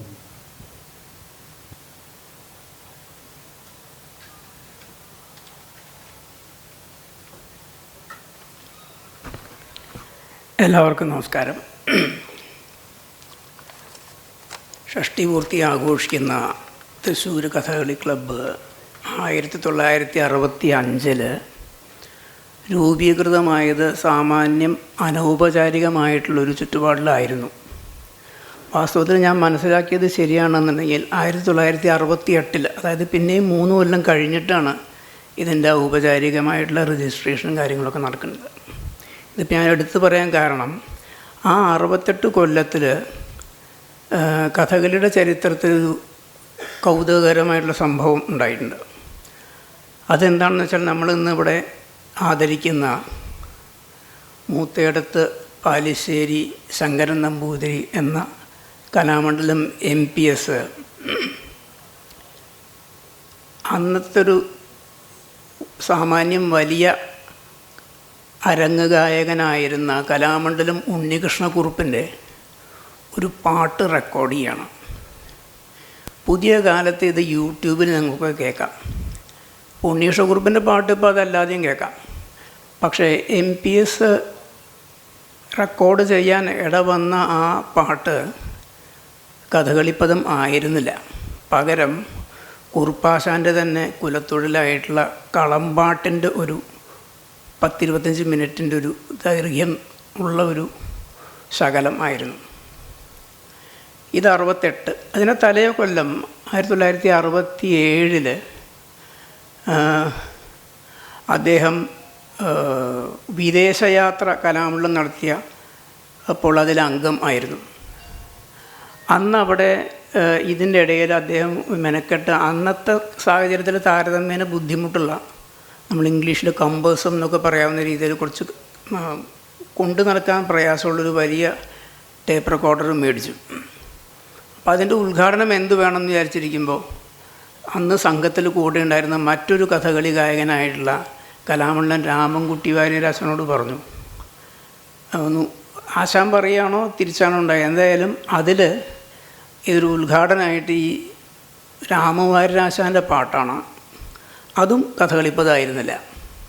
പകരം രാമവാര്യരാശൻ ആദ്യം പഠിച്ചിരുന്ന കർണാടക സംഗീതത്തിലെ ഒരു കീർത്തനമായിട്ടുള്ള അഖിലാണ്ടേശ്വരി എന്ന ദീക്ഷിത കൃതി ദ്വിജാവന്തിയിലുള്ളതായിരുന്നു. ഇവിടെ കുറച്ച് രീതിയിൽ പുതിയ ചില ആട്ടങ്ങൾ നിർമ്മിച്ചു എന്നുള്ളതൊക്കെ പിന്നീടേ വരുന്നുള്ളൂ. ഒരു എൻസൈക്ലോപീഡിക് ആയിട്ടുള്ളൊരു രൂപീകരണത്തിൻ്റെ ആദ്യ ചില ഘട്ടങ്ങൾ ഈ പറഞ്ഞതൊക്കെ നടക്കുമ്പോൾ മധ്യ 20കളൊക്കെയാണ്. അതായത് 30 വയസ്സായിട്ടില്ല. 42-ലാണ് ജനനം. അപ്പോൾ 52, 62, 25 വയസ്സായിട്ടുള്ളൂ. ഇത് തന്നെയാണ് അദ്ദേഹം കലാമണ്ഡലത്തിൽ ചേർന്ന കാലത്തിലും. 58-ലാണ് കലാമണ്ഡലത്തിൽ ചേർന്നത്. ആദ്യത്തെ 3 വർഷം പത്മനാഭനാശാൻ പഠിപ്പിച്ചതിന് ശേഷം ഓവിയാശൻ പഠിപ്പിച്ചതിന് ശേഷം രാമൻകുട്ടി നാരാശാൻ്റെ കളരിയിലേക്ക് പോയപ്പോൾ ഈ ആട്ടം കുറേയും കൂടിയും ഗൗരവപ്പെട്ട രീതിയിലേക്കുള്ളൊരു പഠന പദ്ധതിയിലേക്ക് ആയിക്കഴിഞ്ഞിരുന്നു. അപ്പോൾ അന്നൊന്നും ഈ കളരി മുറിയിലേക്ക് ഈ കടലാസും പേനയൊന്നുമായിട്ട് ചെന്നുകൂടാ. ഇതൊക്കെ ചില പഴയ പാരമ്പര്യ വിലക്കുകളാണ്. നമ്മൾ പെട്ടെന്ന് വിചാരിക്കും നമ്പൂതിരി സമുദായങ്ങളിൽ മാത്രമേ ഇതുള്ളൂ എന്ന്. അപ്പോൾ ഇവിടെ നിലയങ്കോട് ദേവകിയുടെയൊക്കെ ആത്മകഥയിൽ കാണാം, അവർ പുസ്തകം വായിക്കുന്നത് തന്നെ വലിയ അപരാധമായിരുന്നു എന്ന് പറഞ്ഞ മാതിരി ഈ നോട്ട് ഇന്നൊക്കെ വേണമെങ്കിൽ അങ്ങനെ ഒരു കുട്ടിയെ കണ്ടു കിട്ടാനാവും ബുദ്ധിമുട്ട്. അന്ന് അത് ചെയ്യുന്നത് വളരെ ഗോപ്യമായിട്ട് വേണം. കാരണം ആശാൻ ചോദിക്കുക എന്താ ഈ കടലാസം പേനൊക്കെ ആയിട്ട് വന്നിരിക്കുന്നത്. അപ്പോൾ ചിലതൊക്കെ മനസ്സിൽ കുറിച്ചിട്ടിട്ട് നീങ്ങുമ്പോഴേക്കും കടലാസിൽ കുറിച്ചിടുക. അതുകൊണ്ട് അതിൻ്റെ ഒന്നും കൂടി വിശദീകരണമായിട്ട് സീനിയേഴ്സായിട്ടുള്ള പഠിതാക്കളുടെ അടുത്ത് പിന്നീട് ഹോസ്റ്റലിൽ ചെന്ന് ചോദിച്ച് സംശയങ്ങൾ തീർത്ത് അത് ഭദ്രാക്കി. അങ്ങനെ ഇതൊക്കെ 62-ലെന്ന് പറഞ്ഞപ്പോൾ അതായത് ഒരു 64 കൊല്ലം മുൻപ് നടന്ന പ്രവൃത്തികളാണ്. അതിൻ്റെ തുടർച്ചയായിട്ട് അദ്ദേഹം എഴുതിക്കൊണ്ടേയിരുന്നു പല കാര്യങ്ങളും. അങ്ങനെ ഒരു 6.5 ദശാബ്ദം കഴിഞ്ഞാണ് ഇപ്പോൾ നമ്മൾ ഇദ്ദേഹത്തെ ഇവിടെ ആർസത്തിൽ ആദരിക്കുന്നത്. അപ്പോൾ ഈ 6.5 ദശകത്തിൻ്റെ ഇടയിൽ എഴുതിയ പല കാര്യങ്ങളിൽ ചിലതെങ്കിലുമൊക്കെ നമുക്ക് രേഖയായിട്ട് അച്ചടിച്ച് കിട്ടിയിട്ടുണ്ട്. അത് ചുരുക്കം പറഞ്ഞാൽ 4 പുസ്തകം അദ്ദേഹം എഴുതി. അതിൽ ചില ആകസ്മികതകൾ അതിലുമുണ്ട്. ആദ്യം അദ്ദേഹം എഴുതിയ പുസ്തകം 2014 ഈ അദ്ദേഹത്തിൻ്റെ ഒരു ഫ്രണ്ട് ഫിലോസഫർ ഗൈഡ് എന്ന് വിളിക്കാവുന്ന കിള്ളിമംഗലം വാസുദേവൻ നമ്പൂതിരിപ്പാട് എന്ന കലാമണ്ഡലം സൂപ്രണ്ടിൻ്റെ അദ്ദേഹം പൊന്നാനിയാണെങ്കിൽ ഇദ്ദേഹം ശിങ്കടിയായിട്ട് എഴുതിയൊരു പുസ്തകമാണത്, കഥകളുടെ രംഗപാഠ ചരിത്രം. അത് ഇറങ്ങുന്ന വർഷം തന്നെയാണ് അദ്ദേഹത്തിന് കേന്ദ്ര സംഗീത നാടക അക്കാദമി അവാർഡ് സ്വീകരിക്കാനായിട്ട് ഡൽഹിക്ക് പോകേണ്ടി വന്നിട്ടുള്ളത്. അന്ന് ഞങ്ങൾ പരിചയം ഉണ്ടായിരുന്നില്ല, അതുകൊണ്ട് ഞാൻ അദ്ദേഹത്തിന് വന്നപ്പോൾ ഞാൻ ഡൽഹിയിലുള്ള കാലമായിരുന്നു. ആ ലവണാസുരതും ഹനുമാൻ എനിക്കിപ്പോഴും ഓർമ്മയുണ്ട്. അപ്പോൾ അന്ന് അതിൻ്റെ തലേ വർഷത്തെയാണ് 2013 അവാർഡ് സ്വാഭാവികമായിട്ടും പിറ്റേ കൊല്ലം സ്വീകരിക്കുകയാണ്. എന്നാൽ പോലും ഇത് രണ്ടും ഒരു ബന്ധിതമായിട്ട് കിടക്കുന്നതായിട്ട് തോന്നാം. 5 വർഷം കഴിഞ്ഞ് 2019 അദ്ദേഹം അതുവരെ എഴുതിയ കുറേ ലേഖനങ്ങളുടെ സമാഹാരമായിട്ട് ഒരു പുസ്തകം ഇറക്കിയപ്പോൾ അതിന് കുറച്ച് വിചിത്രമെന്ന് പറയട്ടെ, പൗഹാന എന്നാണ് പേരിട്ടത്. അപ്പോൾ ഇതിന് ഹവായിയൻ ഭാഷ എന്നുള്ളൊരു വാക്കാണതും. അതിൻ്റെ അർത്ഥം ഈ തിരിഞ്ഞു നിന്ന് വില ഇരുത്തുക, അതായത് ഒരു പുനർവിചിന്തനം പോലൊരു കാര്യങ്ങളുടെ മൂല്യനിർണ്ണയം നടത്തുക എന്നുള്ളതുമാണ്. എന്തുകൊണ്ടാണ് ഈ ഹവായിയൻ വാക്ക് വന്നതെന്നുള്ളത് ഒരു പക്ഷേ എൻ്റെ ഈ സംസാരത്തിൽ വഴിയെ കടന്നു വരും. ഇല്ലെങ്കിലും നിങ്ങൾ അത്ര ഗൗരവമാക്കേണ്ട. അദ്ദേഹത്തിൻ്റെ വിദേശ സഞ്ചാരങ്ങളായിട്ട് ബന്ധപ്പെട്ട ഒന്നായിട്ട് കരുതിയാൽ മതി. ചിലതൊക്കെ നമ്മൾ പറഞ്ഞു പോകുമ്പോൾ മറക്കും ചെയ്യുമല്ലോ. പിന്നീട് 4 കൊല്ലം കഴിഞ്ഞ് 2023 പരിസരത്ത് അദ്ദേഹത്തിൻ്റെ 80 അശീതിയോടടുപ്പിച്ച് ഞാൻ പോയിരുന്നു. അന്നും ഞങ്ങളത്ര പരിചയം പോരാ, ഒന്ന് കണ്ടു എന്നല്ലാതെ അങ്ങനെ സംസാരിച്ചൊന്നുമില്ല. അദ്ദേഹത്തിൻ്റെ ജന്മദേശമായിട്ടുള്ള പഴയ ഏറനാട് താലൂക്കിൻ്റെ ഇന്നത്തെ മഞ്ചേരിയുടെയൊക്കെ അടുത്ത്, അല്ലെങ്കിൽ പുതിയ കാലത്തെ മലപ്പുറം ജില്ലയിൽ കരിക്കാട് എന്ന് പറഞ്ഞുള്ള സ്ഥലമാണ്. കരിക്കാട് പെട്ടെന്ന് നമുക്ക് അറിയുന്നത് നമ്മൾ ഈ പറയുന്ന പീശപ്പള്ളി രാജീവൻ ഇവിടെ കുന്നംകുളം വടവല്ലൂരടുത്തൊരു കരിക്കാടുന്നത് അതല്ല. അപ്പോൾ അവിടെ നടന്ന ഈ അശീതി ആഘോഷങ്ങളോടനുബന്ധിച്ചാണ് ഈ പുസ്തകം വളരെ ഔപചാരികമായിട്ടൊന്ന് പുറത്തിറങ്ങിയ കോപ്പികളൊക്കെ പിന്നീട് വന്നതേ ഉള്ളൂ. കലാമണ്ഡലം പ്രസിദ്ധീകരണമാണ്. ആ ആത്മകഥയിൽ പറയുന്ന പല കാര്യങ്ങളും കൗതുകകരമാണ്. അതിലേക്ക് ഞാനൊരു 5 മിനിറ്റ് കൊണ്ട് പറഞ്ഞു തീർക്കാമെന്ന് വിചാരിക്കുന്നു. 4ാമതും അദ്ദേഹം ഒരു പുസ്തകം ഇറക്കി. അതിൻ്റെ പേര് കഥ പ്ലസ് കളി, കഥകളി എന്നാണ്. അങ്ങനെ ഒരു പേര് കൊടുക്കാൻ കാരണം ഇപ്പോൾ ഇവിടെ മുൻപ് നടന്ന ചില പ്രസംഗങ്ങളിൽ സൂചിപ്പിച്ച രീതിയിൽ പുതിയ തലമുറയെ എങ്ങനെ കഥകളിയിലേക്ക് കൊണ്ടുവരാമെന്നും ബാലമനസ്സുകളെ ഇതിലേക്ക് എങ്ങനെ ആവേശിപ്പിക്കാം എന്നുള്ളതിൻ്റെയും കൂടി ഒരു മനനത്തിൻ്റെ ഫലമായിട്ട് വന്ന പുസ്തകമാണ്. അതൊരു കണക്കിലെ കളി പോലെ അങ്ങനെ ഒരു തലക്കെട്ട് വെച്ചു എന്ന് മാത്രമേ ഉള്ളൂ. അത് കഴിഞ്ഞ ഡിസംബറിലേ ഇറങ്ങിയിട്ടുള്ളൂ, 5-6 മാസമായിട്ടുള്ളൂ എന്നർത്ഥം. അപ്പോൾ ഇങ്ങനെ 4 പുസ്തകങ്ങൾ വന്നു. അപ്പോൾ ഈ കുട്ടികളുടെ കാര്യം പറഞ്ഞപ്പോൾ ഇദ്ദേഹത്തിൻ്റെ ബാല്യം എന്തായിരുന്നു എന്നുണ്ടെങ്കിൽ, ഈ പറഞ്ഞ കരിക്കാട്ടുള്ള മൂത്തേടത്ത് പാലശ്ശേരി ഇല്ലത്ത് ഒരു മുറിയിൽ കുട്ടി പല കാര്യങ്ങളും ഇങ്ങനെ പരതി നടക്കുന്ന കൂട്ടത്തിലുണ്ടെങ്കിൽ അവിടെയൊക്കെ തിമർത്ത് നടക്കുന്ന കാലത്ത് ഒരു പെട്ടിയിൽ ഇങ്ങനെ ഒരു ചിത്രം കാണുകയാണ്. ആ ചിത്രം ആ കാലത്ത് ഈ ശിവകാശി എന്നൊക്കെയുള്ള രീതിയിലുള്ള പലതരം കലണ്ടർ രൂപങ്ങളും വന്നിരുന്ന കാലമാണ്. അതിനൊക്കെ വലിയ സൂക്ഷ്മതയോടുകൂടി വെക്കുകയാണ് ചെയ്യുന്നത്. അപ്പോൾ അതിൽ കണ്ടൊരു താടി വേഷമാണ് കുട്ടിയെ ആകർഷിച്ചതും. ഇതെന്താണെന്ന് ചോദിച്ചപ്പോൾ എനിക്ക് പറഞ്ഞാൽ മനസ്സിലാവില്ല എന്ന് മൂത്തൊരു പറയലും. എന്നാൽ ആ വർഷത്തെ കഥകളിക്ക് കുറച്ചുകൂടി മനസ്സിരുത്തി കരിക്കാട്ട് അമ്പലത്തിൽ ഉത്സവത്തിന് പോയപ്പോൾ അണിയറയിലൊക്കെ ഇങ്ങനെ കുട്ടികൾ നടക്കുമ്പോൾ ഈ ചെറിയ കുട്ടിയായിട്ടുള്ള ശങ്കരനും അവിടെ ഉണ്ടായിരുന്നു. അപ്പോൾ കുട്ടി ചോദിക്കുന്നുണ്ട് ആരോടോ, താടി വേഷം എപ്പോഴാണ് വരിക എന്ന് ചോദിക്കുന്നുണ്ട്. അതാ കേട്ട ആൾക്കൊരു കൗതുകമായി. കാരണം സാധാരണ ഈ ചെറിയ വേഷങ്ങൾ, കൃഷ്ണവേഷങ്ങൾ അല്ലെങ്കിൽ സ്ത്രീ വേഷങ്ങൾ നമുക്ക് കണ്ടാൽ ആദ്യ ദർശനത്തിൽ അല്ലെങ്കിൽ നളൻ രുക്മാഗതൻ പോലെയുള്ള പച്ചവേഷങ്ങൾക്ക് പകരം കുട്ടിക്ക് അപ്പോൾ അതെന്താ അങ്ങനെയെന്ന് ചോദിച്ചു. അപ്പം അങ്ങനെ പിന്നീട് വർത്തമാനം വന്നപ്പോഴാണ് ഈ കുട്ടിക്ക് അന്നറിഞ്ഞിരുന്നില്ല അത് സാക്ഷാൽ വെള്ളിനേഴി നാണുന്നവരായിരുന്നു എന്നുള്ളതും ഒരു ചെറിയ കൗതുകത്തിൽ പറഞ്ഞ ആ ഭാഗം അവസാനിപ്പിക്കട്ടെ. എന്തായാലും കുട്ടി അതിനെ തുടർന്ന് സ്കൂളിൽ പഠിച്ചു. ആ കൂട്ടത്തിൽ തന്നെ കഥകളി പഠിക്കാനുള്ളൊരു നിയോഗം അദ്ദേഹത്തിനുണ്ടായി. വാസ്തവത്തിൽ 2 അരങ്ങേറ്റം കോട്ട് കഴിഞ്ഞിട്ടുള്ള ആളാണ് NPS നമ്പൂതിരി. അതിൽ ആദ്യത്തെ അരങ്ങേറ്റത്തിന് ഈ മഞ്ചേരി സ്കൂളിൽ പഠിക്കുമ്പോൾ അവിടെ എങ്ങനെ ഒരു ചെറിയ കഥകളി സംഘടിപ്പിക്കാമെന്ന് ഇപ്പോൾ കൈ പൊക്കിയിട്ട് അന്നത്തെ വലിയ നടനായിരുന്ന തേക്കുംകാട്ടിൽ രാമുണ്ണി നായരുടെ ശിഷ്യനായിട്ടുള്ള VP രാമകൃഷ്ണൻ നായർ എന്ന് പറഞ്ഞ് നമ്മുടെ ഇവിടെ അടുത്ത് പെരിങ്ങോട് പട്ടാമ്പി പെരിങ്ങോട്ടുള്ള അദ്ദേഹമാണ് അവിടുന്ന് വന്ന് കുട്ടികളെ പഠിപ്പിച്ചത്. അന്നത്തെ കുചേരവൃത്തം കൃഷ്ണനായിരുന്നു അദ്ദേഹത്തിൻ്റെ വേഷം. ഇതാണ് അദ്ദേഹത്തിൻ്റെ ആദ്യത്തെ കുട്ടിക്കാലത്ത് ഹൈസ്കൂൾ കാലത്തുള്ളൊരു അരങ്ങേറ്റം. അങ്ങനെയൊന്നും കഴിഞ്ഞിരിക്കുന്നു. കുട്ടി പഠിച്ച് നന്നായി കോളേജിൽ പോയി. ഏറ്റവും അടുത്ത കോളേജ് ആ കാലത്തൊക്കെ പാലക്കാട് വിക്ടോറിയയാണ്. അവിടെ പഠിച്ചു. അന്നത്തെ പ്രീ യൂണിവേഴ്സിറ്റി എന്നാണ് പറയുക, PUC. അത് കഴിഞ്ഞു. ആ സമയത്താണ് കലാമണ്ഡലത്തിൽ പരസ്യം കാണുന്നതും എന്നാൽ ചേർന്ന് കളയാമെന്ന് മോഹം പറയുന്നതും.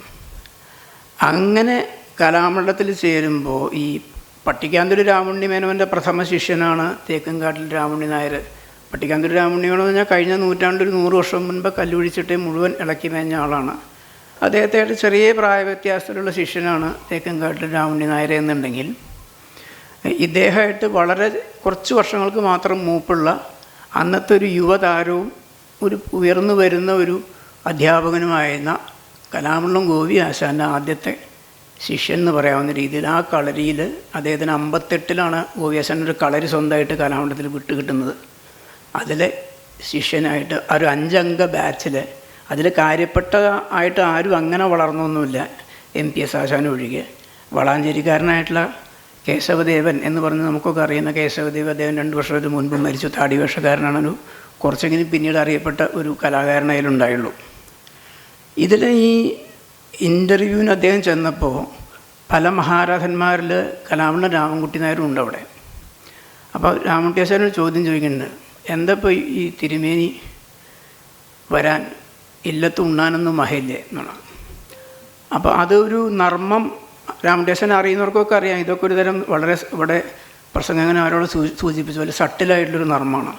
പക്ഷെ അതിലപ്പുറം അന്നത്തെ ഒരു സാമൂഹ്യ ചുറ്റുപാട് വളരെ വ്യക്തമായിട്ട് കാണിക്കുന്നൊരു ചോദ്യമാണത്. അതായത് സ്വതേ ഈ നമ്പൂരാർ ഇതിനിറങ്ങി പുറപ്പെടാറില്ല. കാരണം അവർക്ക് ഇല്ലത്ത് ഭയമുണ്ട്. ദാരിദ്ര്യമുള്ള ആളുകൾക്ക് പറഞ്ഞിട്ടുള്ളതാണ് കല. 1. 2, ഈ കലകളായിട്ടുള്ളൊരു ബന്ധം പൊതുവേ ഈ സവർണ വിഭാഗത്തിനുണ്ടായിരുന്നെങ്കിൽ തന്നെ അതൊരു പേട്രണൈസിങ് ലെവലിലാണ്. അതിനെ അവർ മെനക്കെട്ട് കണ്ടെടുത്തൽ ഇറങ്ങിയിട്ട് കളിക്കാറൊന്നുമില്ല. അവർ ജന്മികൾ മാത്രമാണെന്ന് പറയുന്ന പോലെ കളി യോഗം നടത്തിപ്പ് കുഞ്ചുവിൻ്റെ വേഷം കേമായി മുദ്ര അവിടെ വിടണമെന്നൊക്കെ എന്തെങ്കിലും 2 ബടായി പറഞ്ഞ് പോരാന്നല്ല. ഇതിലേക്ക് വേർക്കാൻ ഇറങ്ങുന്ന ആൾക്കാർ വളരെ ചുരുക്കമാണ്. കഥകളുടെ ചരിത്രത്തിൽ മുൻപും അതെ. അപ്പം അങ്ങനെയും 2 കൗതുകങ്ങളിലാണ് എന്തായാലും MPS ആശാൻ ചേരുന്നതും. തുടർന്നാണ് ഗോപി ആശാൻ ഞാൻ മുമ്പ് പറഞ്ഞ മാതിരി 58-ൽ കളരി വിട്ടുകിട്ടി പഠിപ്പിക്കുന്നതും കുട്ടിയുടെ അരങ്ങേറ്റം 2ാമത് കഴിയുന്നതും. ചെറിയൊരു അത്ഭുതം ഞാൻ കണ്ടത് അന്നത്തെ സുഭദ്രാഹരണം, അതായത് അന്നും ഈ മാലയിട്ടിട്ടുള്ള അർജുനൻ്റെ സുഭദ്രാഹരണം ഉണ്ടായിരുന്നു എന്നുള്ളത് ഒരു കൗതുകമാണ്. ഇത് വാസ്തവത്തിൽ 30 കൊല്ലം മുൻപ് ഇവിടെ ആരോ 95-ലെ കഥ പറഞ്ഞത്. 95-ൽ കലാമണ്ഡലം ഉപേക്ഷനെ വിദേശത്ത് കൊണ്ടുപോയിട്ടുള്ളൊരു കഥ ഇവിടെ ഒരു പ്രസംഗം പറയുന്നുണ്ട്. ആ കൊല്ലാണ് വാസ്തവത്തിൽ കാറമണ്ണ കുഞ്ചുനായർ ട്രസ്റ്റിൻ്റെ ശില്പശാലയിൽ വലിയൊരു സുഭദ്രാഹരണം നടത്തിയിട്ട് ഈ അർജുനൻ മാലയിടുന്നത് നമ്മുടെ രംഗത്ത് നമ്മുടെ മനസ്സിലേക്ക് പതിയുന്നത്. പക്ഷേ ഈ പറയുന്ന കഥയിൽ അന്ന് ഗോപിയാശാനെ കൊണ്ട് ഈ സുഭദ്രാഹരണം അർജുനൻ്റെ മാലയിടിക്കൽ രംഗം ചെയ്തുകൊണ്ട് അദ്ദേഹത്തിൻ്റെ തന്നെ സഹപാഠിയായിരുന്ന കലാമണ്ഡലം രാജൻ മാസ്റ്റർ എന്ന് പറയുന്ന വടക്കൻ പറവൂരുകാരൻ തൃപ്പൂണിത്തറ RLVയിൽ ജോലിയുണ്ടായിരുന്നു. അദ്ദേഹത്തിനെ കൊണ്ട് ബലഭദ്രർ കെട്ടിച്ചിട്ടുള്ള ആ കഥയിലെ സുഭദ്രാഹരണ കൃഷ്ണനായിട്ടായിരുന്നു MPS ആശാൻ്റെ അന്നത്തെ ഈ 2ാമത്തെ അരങ്ങേറ്റം. അപ്പോൾ ആ സമയത്ത് പറഞ്ഞിരുന്നത് നമുക്ക് ഇങ്ങനെ കുട്ടികളെ ഇങ്ങനെ ധാരാളം ഇപ്പോൾ ഗോപിയുടെയൊക്കെ പ്രകടനം കണ്ടില്ലേ എന്ന് പത്മനാഭനാരേശ്വരൻ പറഞ്ഞിരുന്നു. പക്ഷെ അവനൊന്നും അവസരം പോരാന്ന് പറഞ്ഞിട്ടാണ് പിന്നീട് ഈ മൈനർ സെറ്റ് എന്നുള്ള സങ്കല്പം വരുന്നതും അതിൽ ഗോപിയാശാനെയൊക്കെ പോലെ തന്നെ സാമാന്യേന സജീവനായിട്ട് MPS ആ കാലത്ത് ധാരാളം വന്നുകൂടിയതും. ഞാൻ ഏറെക്കുറെ അവസാന ഭാഗത്തേക്ക് എത്തുകയാണ്. ഈ കുട്ടി അങ്ങനെ പഠിച്ചു വരുമ്പോഴും 58-ൽ ചേർന്ന കുട്ടി 6 വർഷം കഴിഞ്ഞ് 8 വർഷത്തെ കോഴ്സാണ്. 6 വർഷം കഴിഞ്ഞപ്പോൾ 64-ൽ ഒരു ഇന്ത്യ ഗവൺമെൻറ്റും ശ്രീലങ്കൻ സർക്കാരും കൂടിയുള്ളൊരു കൾച്ചറൽ എക്സ്ചേഞ്ച് പ്രോഗ്രാം പ്രകാരം കൊളംബോയിലേക്ക് പോവുകയും അവിടെ ചെന്ന് കാൻഡിയൻ ഡാൻസ് മുതലായിട്ടുള്ള അവിടുത്തെ നൃത്തങ്ങൾ പഠിക്കുകയും ചെയ്തിട്ടുള്ളൊരു ചരിത്രം അദ്ദേഹത്തിനുണ്ടായിരുന്നു. അത് കഴിഞ്ഞ് തിരിച്ചു വരാനുള്ള ഉറപ്പ് അദ്ദേഹത്തിന് കിട്ടിയത് ആ കാലത്ത് അവിടെ സൂപ്രണ്ടായിട്ട് ചേർന്ന നമ്മൾ മുൻപ് പറഞ്ഞ കിള്ളിമംഗലം വാസുദേവൻ നമ്പൂതിരിപ്പാടിൻ്റെ ഒരു ഉറപ്പിന്മേലാണ്, ഔദ്യോഗികമായിട്ടുള്ളൊരു ചാപ്പയുടെ മുകളിലാണത്. അപ്പോൾ അങ്ങനെ അദ്ദേഹം ആ നൃത്ത പരിചയമൊക്കെ കഴിഞ്ഞ് തിരിച്ചു വന്ന് 66 മുതൽ 68 വരെ കോഴ്സ് ചെയ്ത് 10 വർഷം കലാമണ്ഡലത്തിലൊരു കുട്ടിയായിട്ടെന്നുള്ള മാതിരി ഉണ്ടായിരുന്നു. പിന്നീട് ആ കാലത്ത് കുഞ്ചുനാരാശാൻ അപ്പോഴേക്കും പ്രിൻസിപ്പാളായി വാഴയങ്കട കുഞ്ചുനായർ. ഈ കുഞ്ചുനായരാശാനും അതുപോലെ പൈങ്കുളം രാമചാക്യാർ, കൂടിയാട്ടക്കാർ, ഇങ്ങനെയുള്ള ചില ആൾക്കാരുടെ വെടിവെട്ടവും അവരൊന്നിച്ചുള്ള സംഭാഷണങ്ങളും അതിൽ വളരെ കുതൂഹം പൂണ്ടിരിക്കുന്നൊരു യുവമുറക്കാരനായിട്ട് അന്നേ MPS ഇവരുടെ ഇടയിലൊക്കെ സ്ഥാനം പിടിച്ചിട്ടുണ്ട്. രാമൻകുട്ടി നാരാശാനിൽ നിന്ന് എന്താണോ അദ്ദേഹം പ്രവർത്തിച്ച് കാണിച്ചിരുന്നത് അത് പഠിക്കുക, അല്ലാതെ ആശാന് വേറെ സന്ദേശമൊന്നുമില്ല. ഓവിയാശാനാണെങ്കിൽ വളരെ തിളങ്ങി വരുന്ന താരമായിട്ടുള്ള കാലം അദ്ദേഹത്തെ പോലെ അരങ്ങത്ത് തിളങ്ങാറാവുക, അങ്ങനൊരു മോഹം. പക്ഷേ എന്തുകൊണ്ടും അത്ര തന്നെ പറ്റാഞ്ഞതിൻ്റെ പ്രതിഷേധവും ഒരു ഈർഷ്യൊക്കെ അദ്ദേഹത്തിന് MPS ആശാന് ചെറുപ്പകാലത്ത് ഉണ്ടായിരുന്നു അത്രേ. അദ്ദേഹം പിന്നീടത് തൻ്റെ തട്ടകം അങ്ങനെ മുഴുവനായിട്ട് അരങ്ങല്ല എന്നും നമുക്ക് കളരിയാണ് എൻ്റെ ഒരു പ്രസാദഭൂമിയെന്ന് ഉറപ്പിച്ച് അതിലേക്ക് ചായയാണ് ചെയ്തത്. അവിടെ ചെന്ന് നിറയെ ശിഷ്യന്മാരെ ഉണ്ടാക്കി. ഈ വിദേശ യാത്രകളിൽ പല ആശാന്മാരും ധാരാളമായിട്ട് പുറത്തു പോയപ്പോഴും അവരൊക്കെ അവിടെ ചെന്നു, അവരുടെ പ്രകടനങ്ങൾ നടത്തി, ഗംഭീരമായി കയ്യടി വാങ്ങി, അങ്ങനെ എങ്ങനെയെന്ന് പറയുമ്പോഴും അതിനപ്പുറം ചില കാര്യങ്ങൾ ഒരു നമ്മളിപ്പോൾ ഒരു ചൈനയിൽ പോയി അവിടുത്തെ ഓപ്പറ എന്താണെന്ന് കണ്ട് മനസ്സിലാക്കുക, റഷ്യൻ ബാലെ എന്താണെന്നറിയുക, കിഴക്കോട്ടാണ് പോകണമെന്നുണ്ടെങ്കിൽ ജാപ്പനീസ് സ്നോ കബൂക്കിയൊക്കെ എന്താണെന്ന് മനസ്സിലാക്കുക, കാൻഡിയൻ ഡാൻസ് മുൻപേ പരിചയമുണ്ട്, ഷേക്സ്പിയറിയൻ നാടകങ്ങളുടെ സ്വഭാവം എന്താണെന്നറിയാം, ഇസ്ബൻ ആരാന്നറിയാം. അങ്ങനെയുള്ള ഒരു തരത്തിലുള്ള ഒരു യാത്ര കഴിഞ്ഞ് തിരിച്ചു വന്നാൽ തനിക്ക് കിട്ടിയ കുറേ അനുമോദങ്ങളുടെ കണക്കിനപ്പുറം താൻ മനസ്സിലാക്കിയ കുറേ കാര്യങ്ങൾ കുറിച്ചിടാനും പിന്നീടുള്ളൊരു തലമുറയും തൻ്റെ സ്വന്തം നാട്ടുകാരെയും പരിചയപ്പെടുത്താനൊക്കെ ആയിട്ടുള്ള തരത്തിലുള്ളൊരു വഴക്കം അദ്ദേഹത്തിന് ഈ മുൻപ് പറഞ്ഞ ഈ ഉണ്ണീഷക്കുറുപ്പ് റെക്കോർഡിലും രാമകുമാർ റെക്കോർഡിലും അതുപോലെ ഈ രാമൻകുട്ടി ആശാൻ കളരി എന്നുള്ള എഴുത്തെന്നൊക്കെ തന്നെ തുടങ്ങിയിരുന്നു എന്ന് വേണം വിചാരിക്കാൻ. ഇനിയൊരു 2 മിനിറ്റേ ബാക്കിയുള്ളൂ. ഇത്രയൊക്കെ രീതിയിൽ അദ്ദേഹം ഈ പുറത്തു പോകുമ്പോണ്ടായ പല ബന്ധങ്ങളുണ്ട്. ഇപ്പോൾ മറ്റേ ക്ലിഫോർഡ് ജോൺസ്, ബെറ്റി ജോൺസ് ഭാര്യ, അങ്ങനെയുള്ള ഡേവിഡ് ബോളൻഡ്, മിലാന സാൽവിനി, അങ്ങനെ പറയാൻ ആ തരത്തിൽ ഗ്രോട്ടോവ്സ്കി അടക്കം പല ആൾക്കാർ, യൂജിനി ബാർബ, ഫിലിപ്പ് സെറീലി, അങ്ങനെയുള്ള സായിപ്പ മദാമ്മമാരായിട്ടുള്ള ഈ സൈദ്ധാന്തിക ലെവലിലുള്ള ബന്ധം അതൊക്കെ നടത്തുമ്പോഴും അദ്ദേഹം സ്വന്തം കളരിയിൽ കുട്ടികളെ കൃത്യമായിട്ട് ചൊല്ലിയാടിക്കുകയും അവരിൽ ബൗദ്ധികമായിട്ടുള്ള ചോദനകൾ വളർത്തുകയും അങ്ങനെ ഒരു പട ശിഷ്യന്മാരെ നിർമ്മിക്കുകയും ചെയ്യും. ഇപ്പോൾ അതിലൊരു കുട്ടിയാണ് വാസ്തവത്തിൽ ഇന്ന് 60 തികച്ച് നമുക്ക് ഇന്നിപ്പോൾ ഇവിടുന്ന് ചിലരൊക്കെ അവിടെ പോയിട്ട് മടങ്ങി വന്നവരെ കണ്ടു. ഈ കലാമണ്ഡലം കുട്ടികൃഷ്ണൻ്റെ 60-ാം പിറന്നാൾ ആശാൻ തന്നെ അവിടെ പോയിട്ടാണ്, രാവിലെ പോയിട്ടാണ് വരണമെന്നുള്ളതാണ് ഞാൻ മനസ്സിലാക്കിയത്. അപ്പോൾ അങ്ങനെയുള്ള ഒരു പരന്ന ബന്ധങ്ങൾ ഒരു ഭാഗത്തും അതേസമയം വളരെ ആഴത്തിൽ പോകുന്നൊരു തരം മനസ്സും ഒരുപോലെ സമാന്തരമായിട്ട് സൂക്ഷിച്ചു കൊണ്ട് നടക്കുന്ന ആശാൻ്റെ ഒരു അവസാന വാൽകഷ്ണമായിട്ട് ഞാൻ പറഞ്ഞിത്ര അവസാനിപ്പിക്കട്ടെ. അദ്ദേഹം വാസ്തവത്തിൽ കുട്ടിക്കാലത്ത് പഠിക്കുമ്പോൾ ഈ കഥകളിക്കമ്പം കണ്ട് അദ്ദേഹത്തിൻ്റെ ഒരു അധ്യാപകന് ദേഷ്യം വരികയും ശിവരാമകൃഷ്ണ അയ്യർ എന്ന് പറഞ്ഞ ആ മാഷ് അദ്ദേഹത്തെ തല്ലുകയും ചെയ്തു. എൻ്റെ കഥകളിക്കമ്പം ഞാനിപ്പോൾ തീർത്ത് തരാമെന്ന് എന്ന് പറഞ്ഞാലും പിന്നീട് അദ്ദേഹം ഒരു വിദേശയാത്രയ്ക്ക് പോയി കലാമണ്ഡലത്തിൻ്റെ യശസ് കൂട്ടുന്ന രീതിയിലുള്ള പ്രവർത്തനങ്ങളിൽ ഏർപ്പെട്ടപ്പോൾ ഇതേ മാഷ് തന്നെ വീണ്ടും വിളിക്കുകയും നീ നന്നായി വരട്ടെ എന്ന് അനുഗ്രഹിക്കുകയും ചെയ്തു എന്നുള്ളതാണ് കഥ. അപ്പം നമ്മളൊരു റിസ്ക് എടുത്ത് പുറപ്പെട്ടു, ഒരു പ്രത്യേക വഴികളിലൊക്കെ സഞ്ചരിച്ചു, അതിലവസാനം വിജയം ആ അർത്ഥത്തിൽ കൊയ്തു എന്നുള്ളത് അങ്ങേയറ്റം അനുമോദനകരമായിട്ടുള്ള കാര്യമാണ്. അങ്ങനെ വിജയം വരിച്ച MPS ആശാനെ എൻ്റെ വ്യക്തിപരമായ പേരിലും അതുപോലെ തന്നെ ക്ലബിൻ്റെ ആഭിമുഖ്യത്തിലും നന്ദിയും നമസ്കാരവും പറഞ്ഞുകൊണ്ട് ഞാൻ അവസാനിപ്പിക്കട്ടെ. നന്ദി ശ്രീ ശ്രീവത്സൻ തിയാടി. അടുത്തത് സുവർണമുദ്ര സമർപ്പണമാണ്. ഈ വർഷത്തെ KN പിഷാരടി സ്മാരക സുവർണമുദ്ര Kalamandalam MPS നമ്പൂതിരിക്കാണ്. സുവർണമുദ്ര സമർപ്പിക്കുന്നതിനായി ഉദ്ഘാടകനായ Shri EK Bharat Bhushan സാറിനെയും സുവർണമുദ്ര സ്വീകരിക്കുന്നതിനായി Kalamandalam MPS നമ്പൂതിരിയെയും ക്ഷണിക്കുന്നു.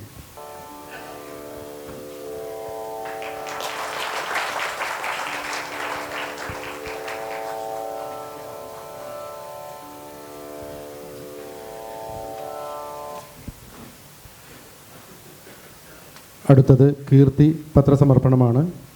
കീർത്തിപത്രം അവതരിപ്പിക്കുന്നതിനായി ശ്രീ നാരായണ ചാക്യാരെ ക്ഷണിക്കുന്നു. വേദിയിലെ വിശിഷ്ട അതിഥികളെ, പ്രിയപ്പെട്ടവരെ, അരനൂറ്റാണ്ടിലേറെ എനിക്ക് ആത്മബന്ധമുള്ള കലാമണ്ഡലം MPS നമ്പൂതിരിയുടെ സുവർണമുദ്ര സമർപ്പിച്ച സമയത്ത് അദ്ദേഹത്തിനുള്ള പ്രശസ്തി പത്രം വായിക്കാൻ സാധിച്ചതിൽ ഉള്ള സന്തോഷം ആദ്യം രേഖപ്പെടുത്തിട്ട്. പ്രശസ്തി പത്രം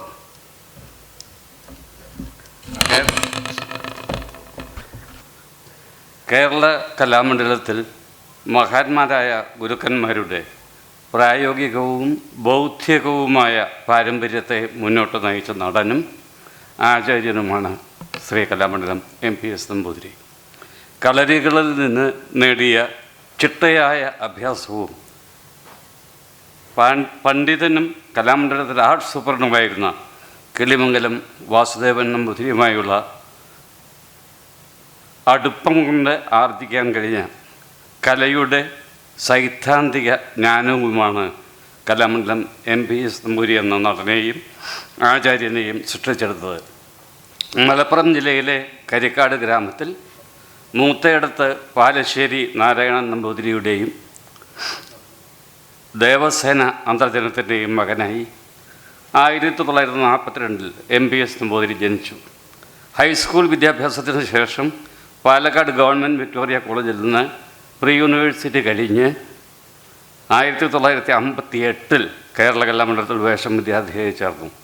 പത്മശ്രീ വാഴയുടെ കുഞ്ചനായർ, പത്മഭൂഷൺ കലാമണ്ഡലം രാമൻകുട്ടി നായർ, കലാമണ്ഡലം പത്മനാഭൻ നായർ, പത്മശ്രീ കലാമണ്ഡലം ഗോപി എന്നിവരുടെ കീഴിൽ 10 കൊല്ലം കഥകളി അഭ്യസിച്ചു. തുടർന്ന് കലാമണ്ഡലത്തിൽ വേഷം അധ്യാപകനായി നിയമനം ലഭിച്ചു. 1998 പ്രിൻസിപ്പാളായി വിരമിച്ചു. 2007 കലാമണ്ഡലം കൽപ്പിത സർവകലാശാലയായി ഉയർത്തിയപ്പോൾ ഡീനായും പിന്നീട് ക്യാമ്പസ് ഡയറക്ടറായും പ്രവർത്തിച്ചു. കഥകളി വടക്കൻ വിഭാഗം വിസിറ്റിംഗ് പ്രൊഫസറായി ഇപ്പോഴും സേവനം അനുഷ്ഠിക്കുന്നു. കഥകളിയിലെ സ്ത്രീവേഷം ഒഴിച്ചുള്ള കഥാപാത്രങ്ങളെയെല്ലാം അവതരിപ്പിക്കാറുണ്ടെങ്കിലും ഹനുമാൻ, അതായത് വെള്ളത്താടി, മാതലി, ബ്രാഹ്മണൻ, മിനുക്ക് വേഷങ്ങൾ, കാട്ടാളൻ തുടങ്ങിയ വേഷങ്ങൾ MPSൻ്റെ കയ്യിൽ സുഭദ്രമാണ്. കലാമണ്ഡലം സംഘത്തോടൊപ്പവും സ്വന്തം നിലയ്ക്കും America, France, Germany, Italy, Japan, Australia തുടങ്ങി നിരവധി രാജ്യങ്ങൾ സന്ദർശിച്ചിട്ടുണ്ട്. വിവിധ സർവകലാശാലകളിൽ ഗവേഷണ പ്രബന്ധങ്ങൾ അവതരിപ്പിക്കുകയും ഡെമോൺസ്ട്രേഷൻ നടത്തുകയും ചെയ്തിട്ടുണ്ട്. അമേരിക്കയിലെ പ്രമുഖ സർവകലാശാലകളിൽ വിസിറ്റിംഗ് പ്രൊഫസറായും പ്രവർത്തിച്ചിട്ടുണ്ട്. കിളിമംഗലം വാസുദേവൻ നമ്പൂതിരിപ്പാടുമായി ചേർന്ന് എഴുതിയ കഥകളിയുടെ രംഗപാഠ ചരിത്രം പൗഹാന എന്ന പ്രബന്ധ സമാഹാരം, ആത്മകഥാപരമായ മഷിയിലെ തിളക്കങ്ങൾ, കുട്ടികൾക്ക് വേണ്ടി എഴുതിയ കഥ പ്ലസ് കളി = കഥകളി തുടങ്ങിയ ഗ്രന്ഥങ്ങൾ പ്രസിദ്ധീകരിച്ചിട്ടുണ്ട്. കൂടാതെ കിളിമംഗലം വാസുദേവൻ നമ്പൂതിരിപ്പാടിൻ്റെ എഴുത്തുകളിലും പ്രഭാഷണങ്ങളും സമാഹരിച്ച് അഭിജ്ഞാനം എന്ന പേരിൽ ഒരു പുസ്തകവും MPS മുൻകൈയെടുത്ത് പ്രസിദ്ധീകരിച്ചിട്ടുണ്ട്. കേന്ദ്ര സംഗീത അക്കാദമിയുടെ അവാർഡ്, കേരള കലാമണ്ഡലം അവാർഡ്, കലാമണ്ഡലത്തിൽ നിന്നും ഗാന്ധി സേവാ സദനത്തിൽ നിന്നുമുള്ള അവാർഡ്, കേരള പട്ടിക്കാന്തൊടി സ്മാരക പുരസ്കാരം, കേരള കലാമണ്ഡലത്തിൻ്റെ മുകുന്ദരാജ സ്മൃതി പുരസ്കാരം എന്നിവയ്ക്ക് പുറമെ കോഴിക്കോട് തോടയമക അവാർഡ്, ഓളപ്പമണ്ണ ദേവീപ്രസാദം ട്രസ്റ്റ് ഏർപ്പെടുത്തിയ പുരസ്കാരം, കാറൽമണ്ണ കുഞ്ചനായർ ട്രസ്റ്റിൻ്റെ ആദരമുദ്ര, കിളിമംഗലം വാസുദേവൻ നമ്പൂതിരിപ്പാടിൻ്റെ പേരിലുള്ള അവാർഡ് എന്നിങ്ങനെ നിരവധി സംഘടനകളിൽ നിന്നും പുരസ്കാരങ്ങളും അംഗീകാരങ്ങളും നേടിയിട്ടുണ്ട്. ശ്രീ കലാമണ്ഡലം MPS നമ്പൂതിരിയെ തൃശ്ശൂർ കഥകളി ക്ലബ്ബ് ഈ വജ്ര ജൂബിലി വർഷത്തിൽ ഡോക്ടർ KN പിഷാരടി സ്മാരക സുവർണമുദ്ര നൽകി ആദരിക്കുന്നു. KP Radhakrishnan president, Prashanth G Menon secretary. നന്ദി ശ്രീ നാരായണ ചാക്യാർ.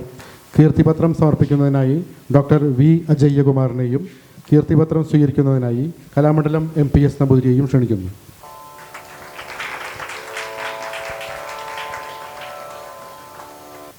പൊന്നാട അണിയിക്കുന്നതിനായി Saroja multi speciality hospital director doctor Narayana Pisharody അവരെ ക്ഷണിക്കുന്നു.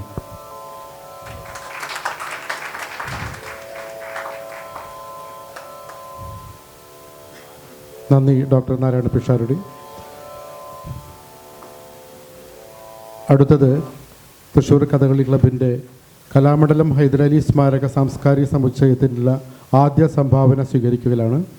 സംഭാവന സ്വീകരിക്കൽ ചടങ്ങ് സംഭാവന നൽകുന്നത് ഡോക്ടർ V. അജയ്യകുമാർ. സംഭാവന സ്വീകരിക്കുന്നതിനായി Thrissur Kathakali club president KP രാധാകൃഷ്ണനെ ക്ഷണിക്കുന്നു.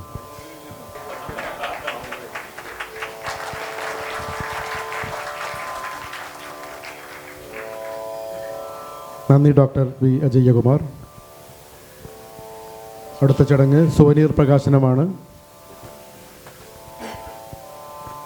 സോനീർ പ്രകാശനം ഇന്ന് നടത്താൻ ഉദ്ദേശിച്ചിരുന്നത് ഡോക്ടർ PM വാര്യർ അവറുകളാണ്. അദ്ദേഹത്തിന് ആരോഗ്യപരമായ കാരണങ്ങൾ എത്തിച്ചേരാൻ കഴിഞ്ഞില്ല. അതുകൊണ്ട് സോനീർ പ്രകാശനം നടത്തുന്നത് ഡോക്ടർ PN വിജയകുമാർ, റിട്ടയേർഡ് ജഡ്ജാണ്. അദ്ദേഹത്തെ ക്ഷണിക്കുന്നു. സോനീർ സ്വീകരിക്കുന്നതിനായി ശ്രീ അഡ്വക്കേറ്റ് CK നാരായണൻ നമ്പൂതിരിപ്പാടിനെ ക്ഷണിക്കുന്നു. സോനീർ സ്വീകരിക്കാനായി അഡ്വക്കേറ്റ് AU നാരായണ. ആദരണീയനായ ഉദ്ഘാടകൻ, ബഹുമാനായ അധ്യക്ഷൻ, വേദിയിലും സദസ്സിലുമുള്ള ബഹുമാന്യരെ, ഞാൻ ഒരു പകരക്കാരനായാണ് ഇവിടെ നിൽക്കുന്നത്. കോട്ടയ്ക്കൽ ആര്യവൈദ്യശാലയുടെ എല്ലാം ഇന്നിവിടെ വരേണ്ടത്. അതുപോലെ ഇത് ഈ സ്മരണീയ ഏറ്റുവാങ്ങാൻ ഉള്ള വ്യക്തിയും ആദ്യകാലത്ത് എൻ്റെ മുമ്പിൽ പ്രാക്ടീസ് ചെയ്തിട്ടുള്ള ഒരു അഭിഭാഷകനാണ്. അദ്ദേഹത്തെയും എന്തോ കാരണവശാൽ വൈകുന്നുണ്ടെന്ന് തോന്നുന്നു. എന്തായാലും തൃശ്ശൂർ കഥകളി ക്ലബ്ബുമായി കഴിഞ്ഞ വർഷങ്ങളിലൊന്നും എനിക്ക് ബന്ധപ്പെടാൻ കഴിഞ്ഞിട്ടില്ല.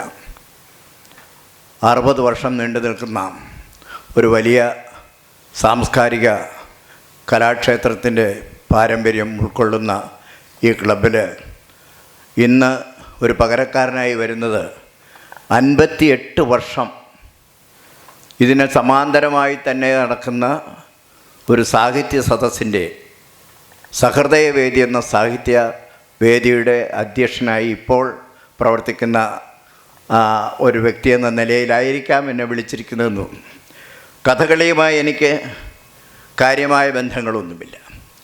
പക്ഷേ ഒരു കഥകളി ക്ലബ്ബിൽ ഞാൻ ഒരു ആജീവനാന്ത അംഗമാണ്. എനിക്ക് 80 വയസ്സായി. ഞാൻ ജീവിച്ചിരിക്കുന്നുണ്ടോ എന്ന് സംശയമുള്ളത് കൊണ്ടാവാം അവർ ഇപ്പോഴെന്നെ അവിടുത്തെ യോഗങ്ങളിലൊന്നും വിളിക്കാറില്ല, പരിപാടികൾ അറിയാറില്ല. ആ ക്ലബ്ബ് നിങ്ങൾക്കറിയും, ഇരിഞ്ഞാലക്കുട ഉണ്ണായിവാർ കലാനിലയം. ഞാൻ ഇരിഞ്ഞാലക്കുട മജിസ്ട്രേറ്റായും ഇരിഞ്ഞാലക്കുട ജില്ലാ ജഡ്ജിയായും ഇരിക്കുന്ന കാലഘട്ടത്തിൽ വളരെയധികം സാമ്പത്തിക പ്രതിസന്ധി ഉണ്ടായിരുന്ന കലാനിലയം ഒന്ന് രക്ഷപ്പെടുത്തുന്നതിന് വേണ്ടി അന്നത്തെ ബാർ അസോസിയേഷൻ പ്രസിഡൻ്റായിരുന്ന പനമ്പള്ളി രാഘവമേനോൻ തുടങ്ങി കഥകളി അങ്ങേയറ്റം സ്നേഹിക്കുന്ന professor Lakshmanan Nair, KVS Elayath, professor Mampazhakumaran, അങ്ങനെ ഞങ്ങളെല്ലാവരും കൂടി അവിടെ ഉണ്ണായിവാർ കലാനിലയത്തിൻ്റെ ധനശേഖരണാർത്ഥം ഒരു നാടകം ചെയ്തു. കഥകളിയല്ല, ഒരു നാടകം അവതരിപ്പിച്ചു. നാടകത്തിൻ്റെ പേര് ഗാന്ധീവം. ആ നാടകത്തിൽ അഭിനയിച്ചത് തൃശ്ശിവപേരൂരിലെ പ്രശസ്തരായ ഉദ്യോഗസ്ഥരായിരുന്നു. അന്നത്തെ പോലീസ് സൂപ്രണ്ടൻ്റായിരുന്ന UPR മേനോൻ, അന്നത്തെ ജില്ലാ ജഡ്ജിമാരിൽ ഒരാളായിരുന്ന ഞാൻ, അന്നത്തെ RDO ആയിരുന്ന KO ആൻ്റണി, അന്നത്തെ ജില്ലാ കളക്ടറായിരുന്ന CT സുകുമാരൻ തുടങ്ങി IAS തുടങ്ങിയ സർക്കാർ ഉദ്യോഗസ്ഥന്മാർ അഭിനയിച്ച് ഒരു ഫണ്ടുണ്ടാക്കി ഞങ്ങൾ, അന്ന് കേശവ വൈദ്യരൊക്കെ ഉള്ള കാലമാണ്, ഉണ്ണായിവാർ കലാനിലയത്തിലെ കുട്ടികളെ ഒന്ന് നേരെ നിർത്തി എന്നുള്ളതാണ്. അന്ന് ഗോപാലനാശാൻ പ്രസിഡൻ്റായ അറിയപ്പെടുന്നത് ദുര്യോധനൻ എന്ന ഗോപാലനാശാനായിരുന്നു അന്നത്തെ അവിടുത്തെ പ്രിൻസിപ്പാൽ. എന്തായാലും ഇന്ന് കലാമണ്ഡലത്തിനൊപ്പം എത്തിയില്ലെങ്കിലും ഇന്നും സർക്കാർ അംഗീകരിച്ചിരിക്കുന്ന ഒരു കലാനിലയമാണ്. അവിടുത്തെ ഒരു ആജീവനാന്ത അംഗമെന്ന നിലയിലും എനിക്ക് ഒരു പക്ഷേ ഈ സോവനിയർ റിലീസ് ചെയ്യുന്നതിന്, പ്രകാശിപ്പിക്കുന്നതിന് ഒരു ചെറിയ അവകാശമുണ്ട് എന്ന് പറഞ്ഞുകൊണ്ട് നിങ്ങളുടെ അനുഗ്രഹങ്ങളോടുകൂടി, നിങ്ങളുടെ അനുമതിയോടുകൂടി ഞാൻ ഈ സോവനിയർ പ്രകാശനം ചെയ്യുകയാണ്. നന്ദി ഡോക്ടർ പി.എൻ. വിജയകുമാർ സർ.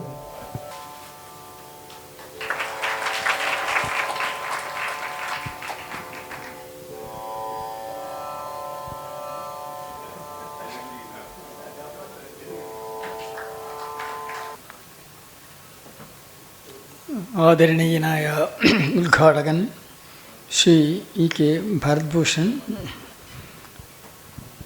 വിശിഷ്ട അതിഥി ഡോക്ടർ അജയകുമാർ, അധ്യക്ഷൻ പി കെ വിജയകുമാർ, സ്വാഗതം ആശംസിച്ച കെ രാജീവ്, എന്നെ പരിചയപ്പെടുത്തിയ ശ്രീ വസന്തിയാടി,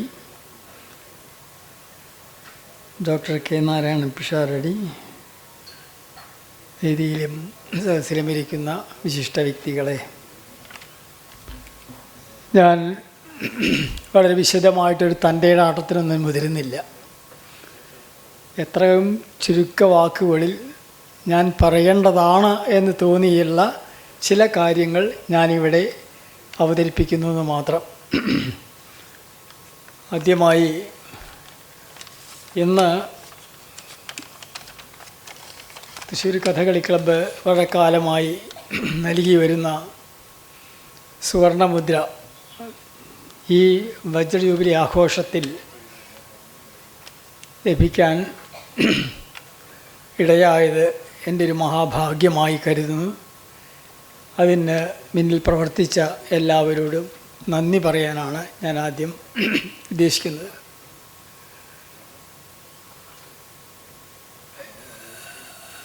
ഇനി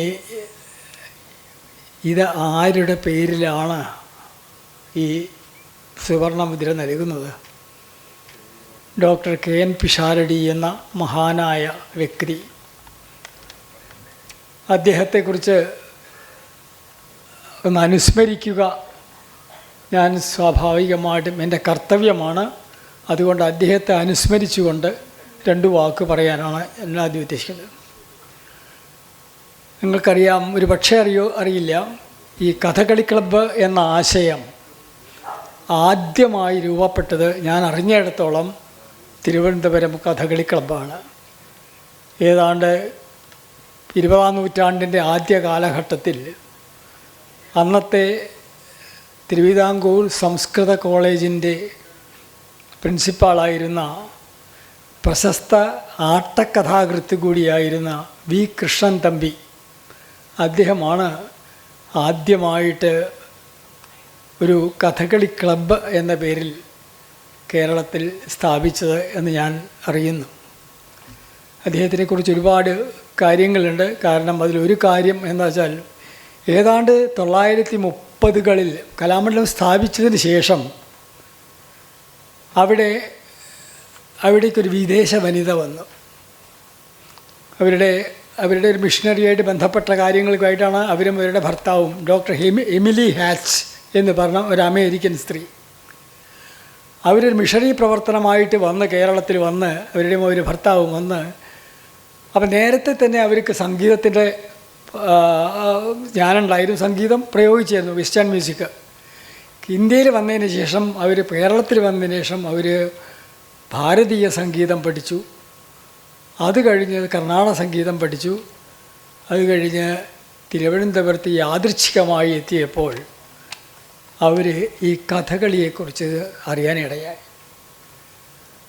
അങ്ങനെ അവരുടെ കൗതുകം സംഗീതത്തിൽ കൂടി കടന്നു വന്ന് അവരെ ഏറ്റവും അധികം അവരൊരു റിസർച്ച് എന്നുള്ള നിലയ്ക്ക് തന്നെ ഒരു പക്ഷേ കഥകളിയുടെ ആദ്യത്തെ ഒരു ഗവേഷണ പ്രബന്ധം എന്നുള്ള നിലയ്ക്ക് അവരെഴുതിയിട്ടുള്ള Kathakali the indigenous arts of Kerala എന്ന് പറഞ്ഞ് അതിബൃഹത്തായിട്ടുള്ള ഒരു പ്രബന്ധം, ഏതാണ്ട് 500ഓളം പേജ് വരുന്ന ഒരു പ്രബന്ധം. ആ പ്രബന്ധം എഴുതി തയ്യാറാക്കാൻ സഹായിച്ചത് മുഴുവൻ വി കൃഷ്ണൻ തമ്പിയാണ്. യാദൃച്ഛികമായിട്ട് 1979 ഞാൻ ഹവായി യൂണിവേഴ്സിറ്റിയിൽ ഒരു പ്രബന്ധാവതരണത്തിനായിട്ട് പോയ സന്ദർഭത്തിൽ അവിടുത്തെ പ്രൊഫസറുടെ സ്വകാര്യ ലൈബ്രറിയിൽ യാദൃച്ഛികമായിട്ട് ഞാനൊരു കണ്ണോടിച്ചപ്പോൾ കഥകളി എന്നുള്ള ഒരു ചെറിയ ഒരു മോണോഗ്രാഫ് പോലെ ഒരു സാധനം കണ്ടു. അവിടെ കൗതുകം തോന്നി. കാരണം അത് കണ്ടപ്പോൾ ആരാണ് ഇവിടെ കഥകളി എഴുതിയിട്ടുള്ള ഈ ഹവായിൽ ഇത്രയും കാലം ഞാൻ എൻ്റെ ശ്രദ്ധയിൽപ്പെട്ടിട്ടില്ല അങ്ങനെ ഒരു പുസ്തകത്തെക്കുറിച്ച്. അങ്ങനെ ആ അദ്ദേഹത്തിൻ്റെ ലൈബ്രറിയിൽ നിന്ന് ഞാനൊന്ന് വായിച്ചു നോക്കും. അത് വളരെ ചെറിയൊരു ഗ്രന്ഥമായിരുന്നു, കുറച്ച് ഏതാനും പേജുകൾ. പക്ഷേ എൻ്റെ ആമുഖമൊക്കെ ഉണ്ട്, ആമുഖവും തുടങ്ങിയുള്ള കാര്യങ്ങളൊക്കെ ഉണ്ട്. അത് വായിച്ച് നോക്കിയപ്പോൾ തുടക്കത്തിൽ അതിൻ്റെ ആമുഖത്തിൽ പറഞ്ഞപ്പോൾ ആ അമേരിക്കയിലെ കേണൽ യൂണിവേഴ്സിറ്റി എന്ന പ്രശസ്തമായ യൂണിവേഴ്സിറ്റിയിൽ അവരുടെ ഒരു പ്രബന്ധമാണ് ആ പുസ്തകം. ആ പ്രബന്ധത്തിൻ്റെ കുറച്ച് ഭാഗങ്ങൾ മാത്രമേ അതിലുണ്ടായിരുന്നുള്ളൂ. എനിക്ക് കൗതുകം തോന്നി. ഞാൻ വീണ്ടും 1-2 തവണ അമേരിക്ക സർവകലാശാലകളിൽ അവിടെ സമ്മർ ഇതിനൊക്കെ പഠിപ്പിക്കാൻ പോയ സമയത്ത് ഈ പുസ്തകത്തിനെക്കുറിച്ച് എനിക്കൊരു വലിയ താല്പര്യമുണ്ടായിരുന്നു. ഇത് എവിടെയാണ് ഇതിൻ്റെ ഫുൾ കിട്ടുക. അങ്ങനെ അവസാനം അവരുടെ ആ യൂണിവേഴ്സിറ്റിയിൽ പോയി തന്നെ എൻ്റെ ഒരു സുഹൃത്ത് അതിൻ്റെ മുഴുവൻ ഒരു ഫോട്ടോസ്റ്റാറ്റ് കോപ്പി, ഏതാണ്ട് 500 പേജ് വരുന്നൊരു ഫോട്ടോസ്റ്റാറ്റ് കോപ്പി, അതിൻ്റെ കോപ്പി എടുത്ത് എനിക്ക് തന്നു. അതൊന്ന് ഓടിച്ചു നോക്കിയപ്പോൾ എനിക്ക് ഏറ്റവും അത്ഭുതമായി തോന്നിയിട്ടുള്ളൊരു കാര്യം, ഇന്ന് നമ്മൾ ധാരാളം പറഞ്ഞു വരുന്ന കുറേ കാര്യങ്ങളുണ്ട് കഥകളിയെക്കുറിച്ച്.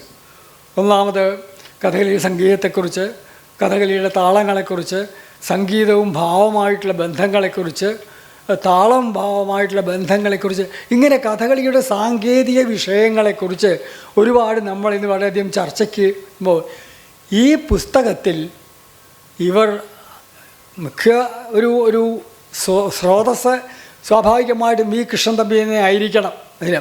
പക്ഷേ അതിൽ മുഴുവൻ കൊട്ടാരക്കര തമ്പുരാൻ്റെ 8 കഥകൾ തുടങ്ങി, കോട്ടയത്ത് തമ്പുരാൻ്റെ 4 കഥകൾ, തമ്പിയുടെ കഥകൾ 3 കഥകൾ, ഇങ്ങനെ തുടങ്ങി കഥകളിയിലെ പ്രധാനമായിട്ടുള്ള ആട്ടക്കഥാകൾ മുഴുവൻ അവർ ഓടിച്ചു നോക്കി.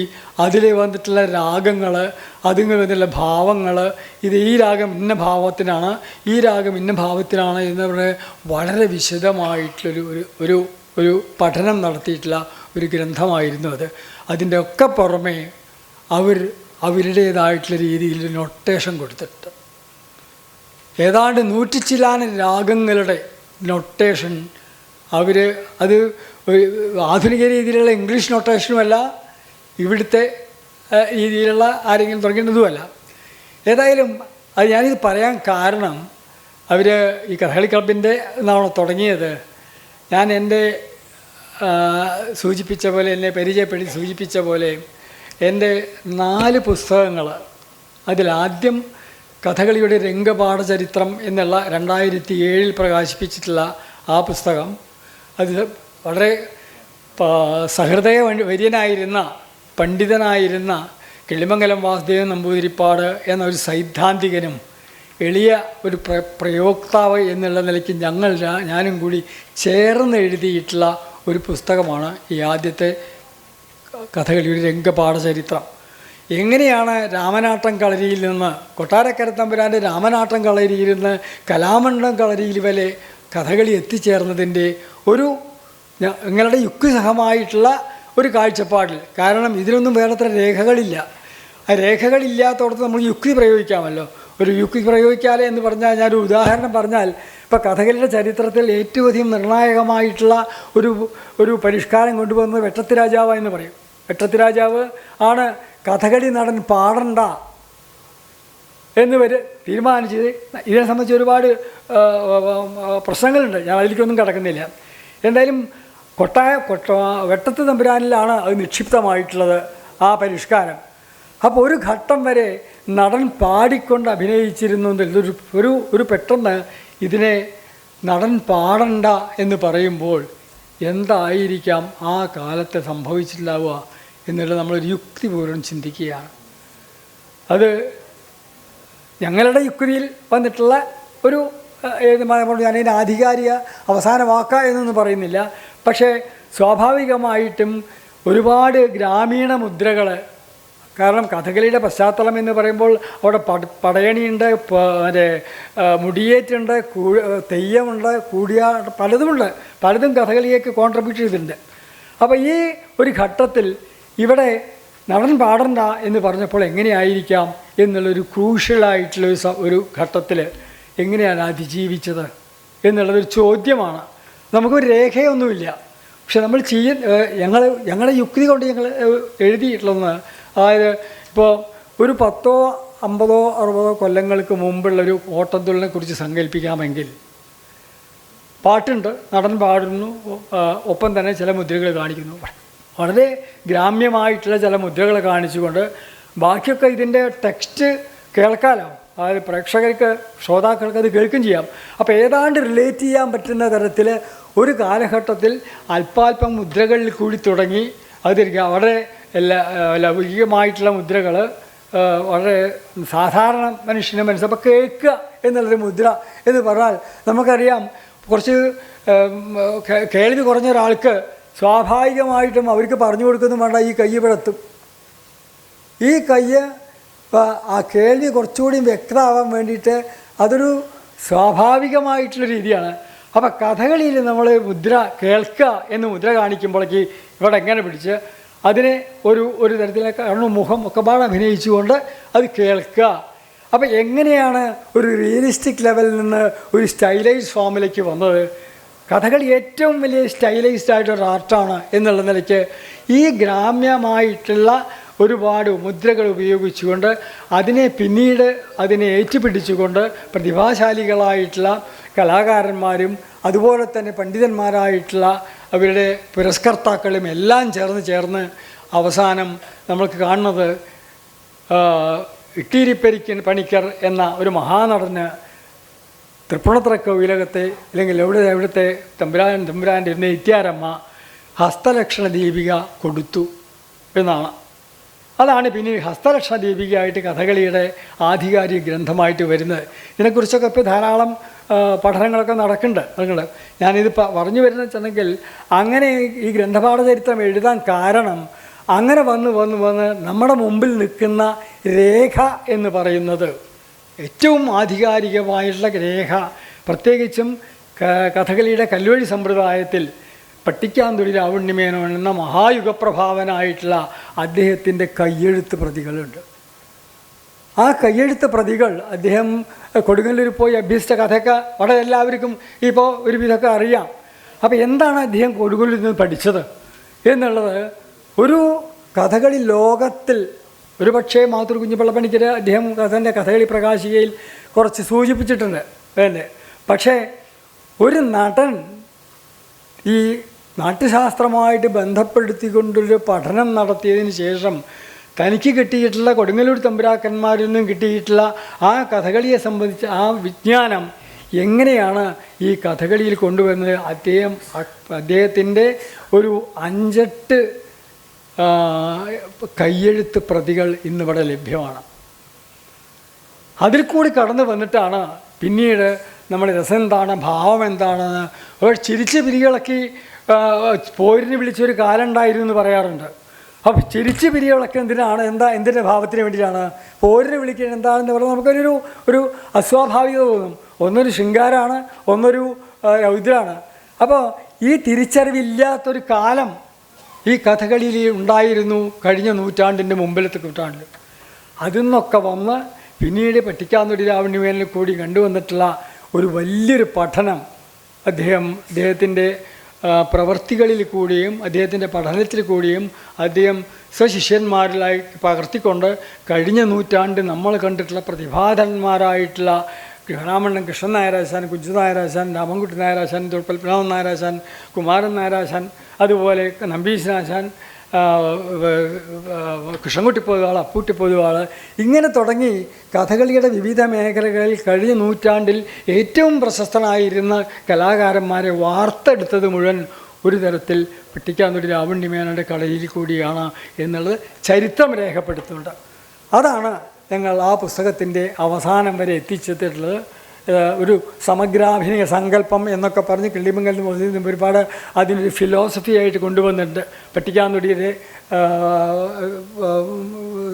അഭിനയ സങ്കല്പത്തിനെ കുറിച്ചുള്ള അതവിടെ നിൽക്കട്ടെ. അത് കഴിഞ്ഞ് ഇപ്പോൾ എന്തോ ഒരു ദൈവനിയോഗം പോലെ കഴിഞ്ഞ ഒരു വർഷമായിട്ട് കേന്ദ്ര സംഗീത അക്കാദമി ഒരു ഫെലോഷിപ്പ് തന്നു എനിക്ക്.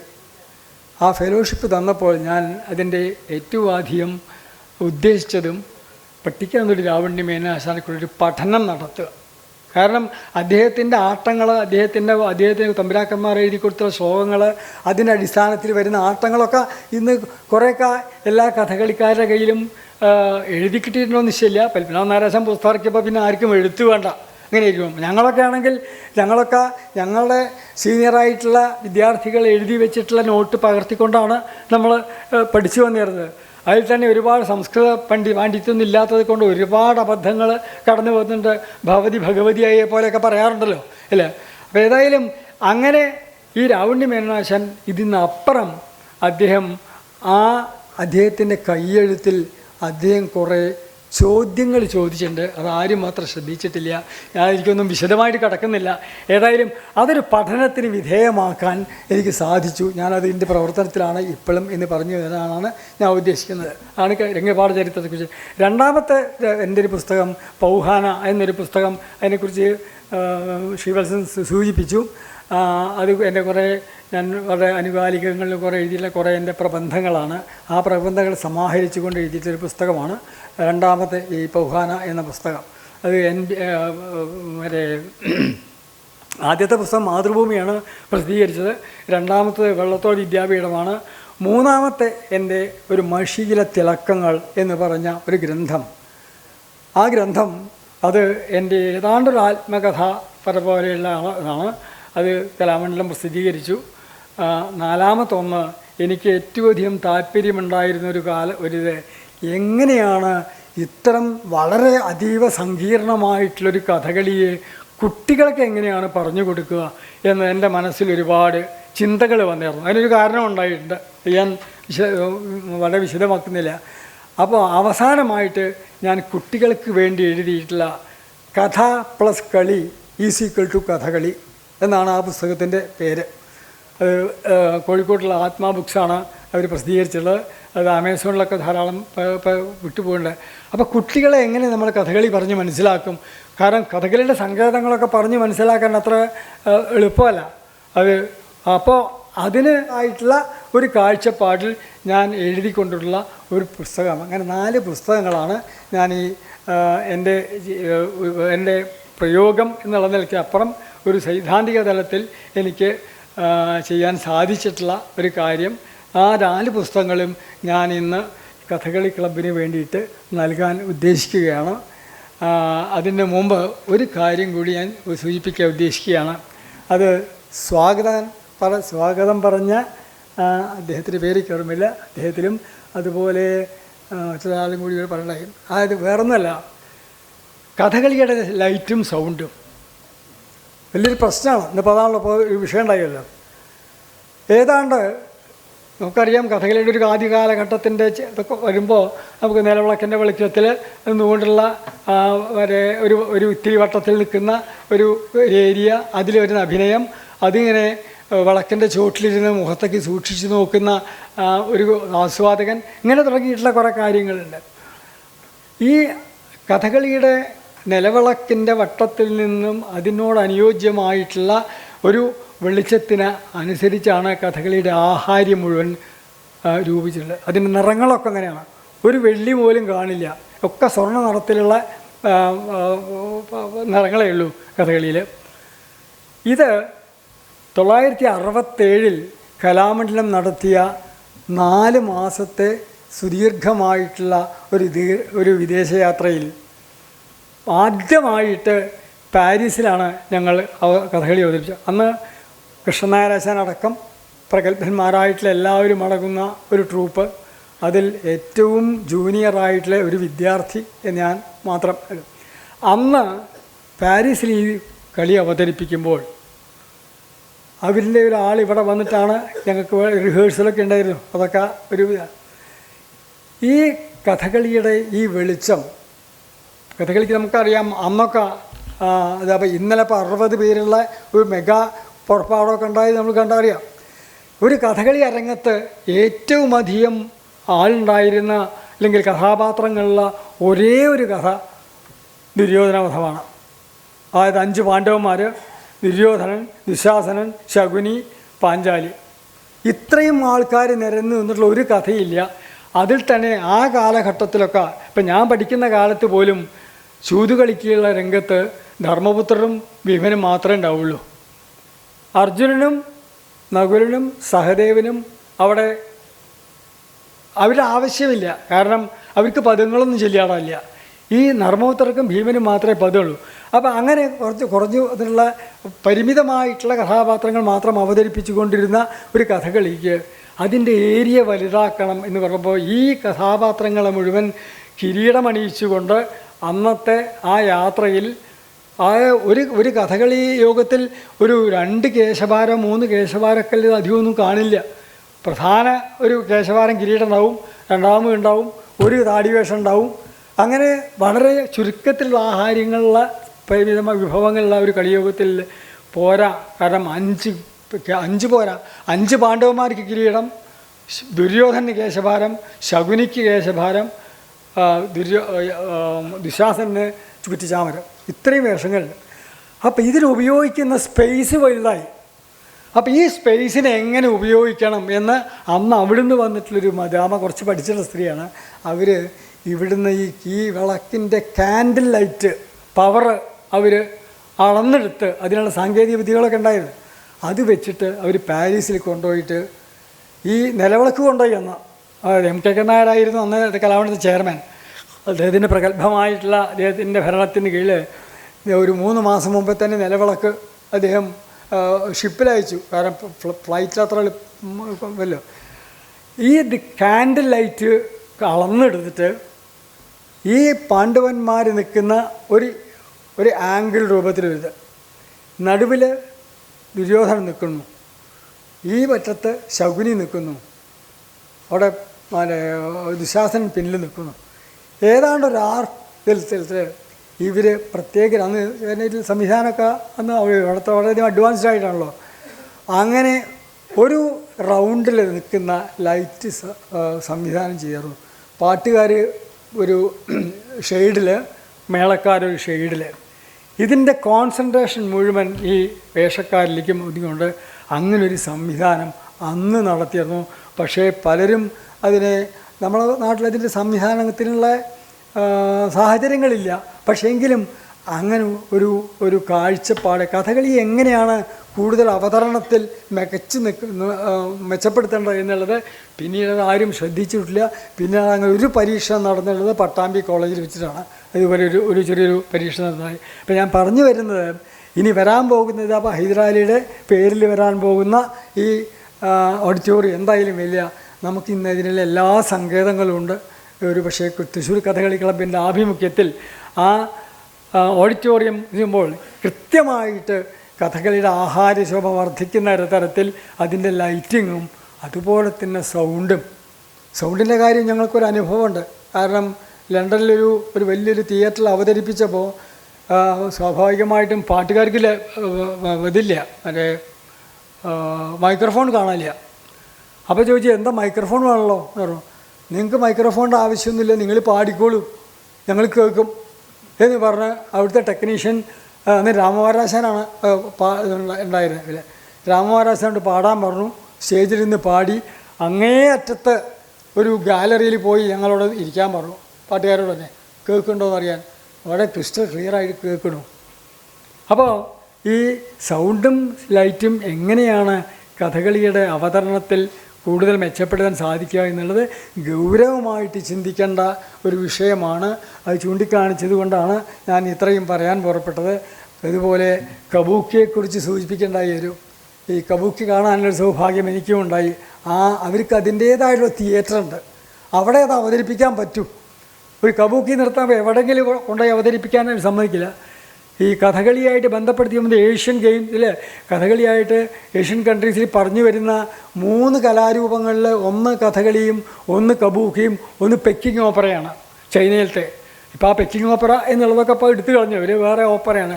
അതായത് അമാനുഷികമായിട്ടുള്ള വേഷങ്ങൾ, അമാനുഷികമായിട്ടുള്ള ആംഗ്യങ്ങൾ, അതുപോലെ ശബ്ദങ്ങൾ, അങ്ങനെ തുടങ്ങിയിട്ട് കഥകളി, കബൂക്കി, പെക്കിംഗ് ഓപ്പറ ഇത് 3ഉം സമാനമായിട്ട് കിട്ടുന്ന ഏഷ്യൻ ഫോംസാണ്, തിയേറ്റർ ഫോംസാണ്. അവിടുത്തെ അതൊരു അനുഭവമുള്ള എനിക്ക് ഇത്തരം നമുക്ക് കഥകളി എത്രയോ അതിൻ്റെ മൂല്യങ്ങൾ നമ്മളതിനെക്കുറിച്ച് വേണ്ടത്ര ഉൾക്കൊള്ളുന്നില്ല. കാരണം ഇത് പറമ്പിൽ കളിച്ചേർന്ന ശീലമാണല്ലോ നമുക്ക്. അല്ല അത് പറഞ്ഞൊരു കാര്യമില്ല, അത് അങ്ങനെ തുടർന്നു. പക്ഷേ ഇന്ന് ഒരു ആധുനിക പ്രേക്ഷകൻ്റെ മുമ്പിൽ ഇതിൻ്റെ എല്ലാ സാധ്യതകളും ഉൾപ്പെടുത്തിക്കൊണ്ട് അതിനെ അവതരിപ്പിക്കാനുള്ള ഒരു കാലഘട്ടമാണിത്. അതിനുള്ള സാങ്കേതിക വിദ്യകളുണ്ട്. അതിന് വേണ്ട വിധം അവതരിപ്പിച്ചാൽ അതിൻ്റെ ആഹാര്യശോഭയും അതുമൂലം ഉണ്ടാകുന്ന ശബ്ദ വിന്യാസങ്ങളൊക്കെ ആസ്വദിക്കാൻ കഴിയും. ഞാൻ ഇത്രയൊക്കെ യാദൃശ്ചികമായിട്ട് പറഞ്ഞു എന്നേ ഉള്ളൂ. ഏതായാലും ഈ തൃശ്ശൂർ ക്ലബ്ബ് ഇതിൻ്റെ 60ാം വാർഷികത്തിൽ ഈ സുവർണമുദ്രയ്ക്ക് എന്നെ തിരഞ്ഞെടുത്തതിന് ഞാൻ ഒരിക്കൽ കൂടി നന്ദി പറഞ്ഞുകൊള്ളുന്നു. നന്ദി, നമസ്കാരം. നന്ദി. കലാമണ്ഡലം പുസ്തകം സ്വീകരിക്കാൻ ഇതിൻ്റെ പ്രസിഡന്റിനെ ഞാൻ സ്വീകരിക്കുകയാണ്.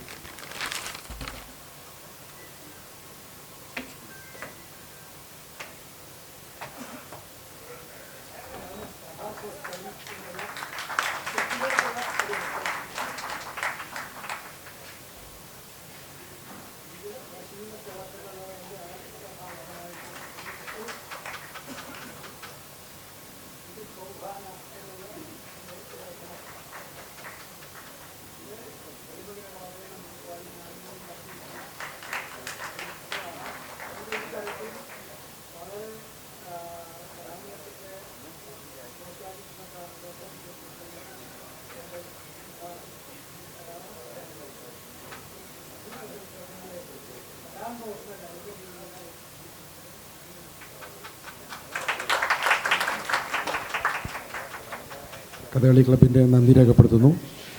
നമ്മൾ ഈ ഉദ്ഘാടന സമ്മേളനത്തിൻ്റെ അവസാന ഘട്ടത്തിലേക്ക് നീങ്ങുകയാണ്. അതിനു മുൻപായി നമ്മൾ ഇന്നിവിടെ ആരംഭിച്ച 5 ദിവസത്തെ വജ്രജൂബിലി ആഘോഷങ്ങളിൽ നാളെ മെയ് 11 ഞായർ രാവിലെ 9:45 മുതൽ കലാമണ്ഡലം ബാലസുബ്രഹ്മണ്യ ആശാൻ്റെ സപ്തതിയോടനുബന്ധിച്ച് ഡോക്യുമെൻ്ററി പ്രദർശനം KT മുഹമ്മദ് സ്മാരക ഓഡിറ്റോറിയം, അതായത് റീജിയണൽ തിയേറ്ററിൽ രാവിലെ 9:45. വൈകിട്ട് 3:30 മുതൽ കഥകളി അത് ഇവിടെ ഈ ഓഡിറ്റോറിയത്തിൽ തന്നെ നടക്കുന്നതായിരിക്കും. പിന്നീട് 12, 13, 14 ദിവസങ്ങളിൽ എല്ലാ ദിവസവും 3 ദിവസവും പരിപാടികൾ ഇതേ ഓഡിറ്റോറിയത്തിൽ തന്നെ ആയിരിക്കും. ഇന്നിവിടെ പ്രകാശനം ചെയ്ത സോവനിയർ അംഗങ്ങൾക്ക് അവിടെ കൗണ്ടറിൽ നിന്നും ഓരോ കോപ്പി വാങ്ങാവുന്നതാണ്. ഇന്നത്തെ ഈ യോഗത്തിന് നന്ദി രേഖപ്പെടുത്തുന്നതിനായി Kathakali club joint secretary Shri E ഗോപികൃഷ്ണനെ ക്ഷണിക്കുന്നു.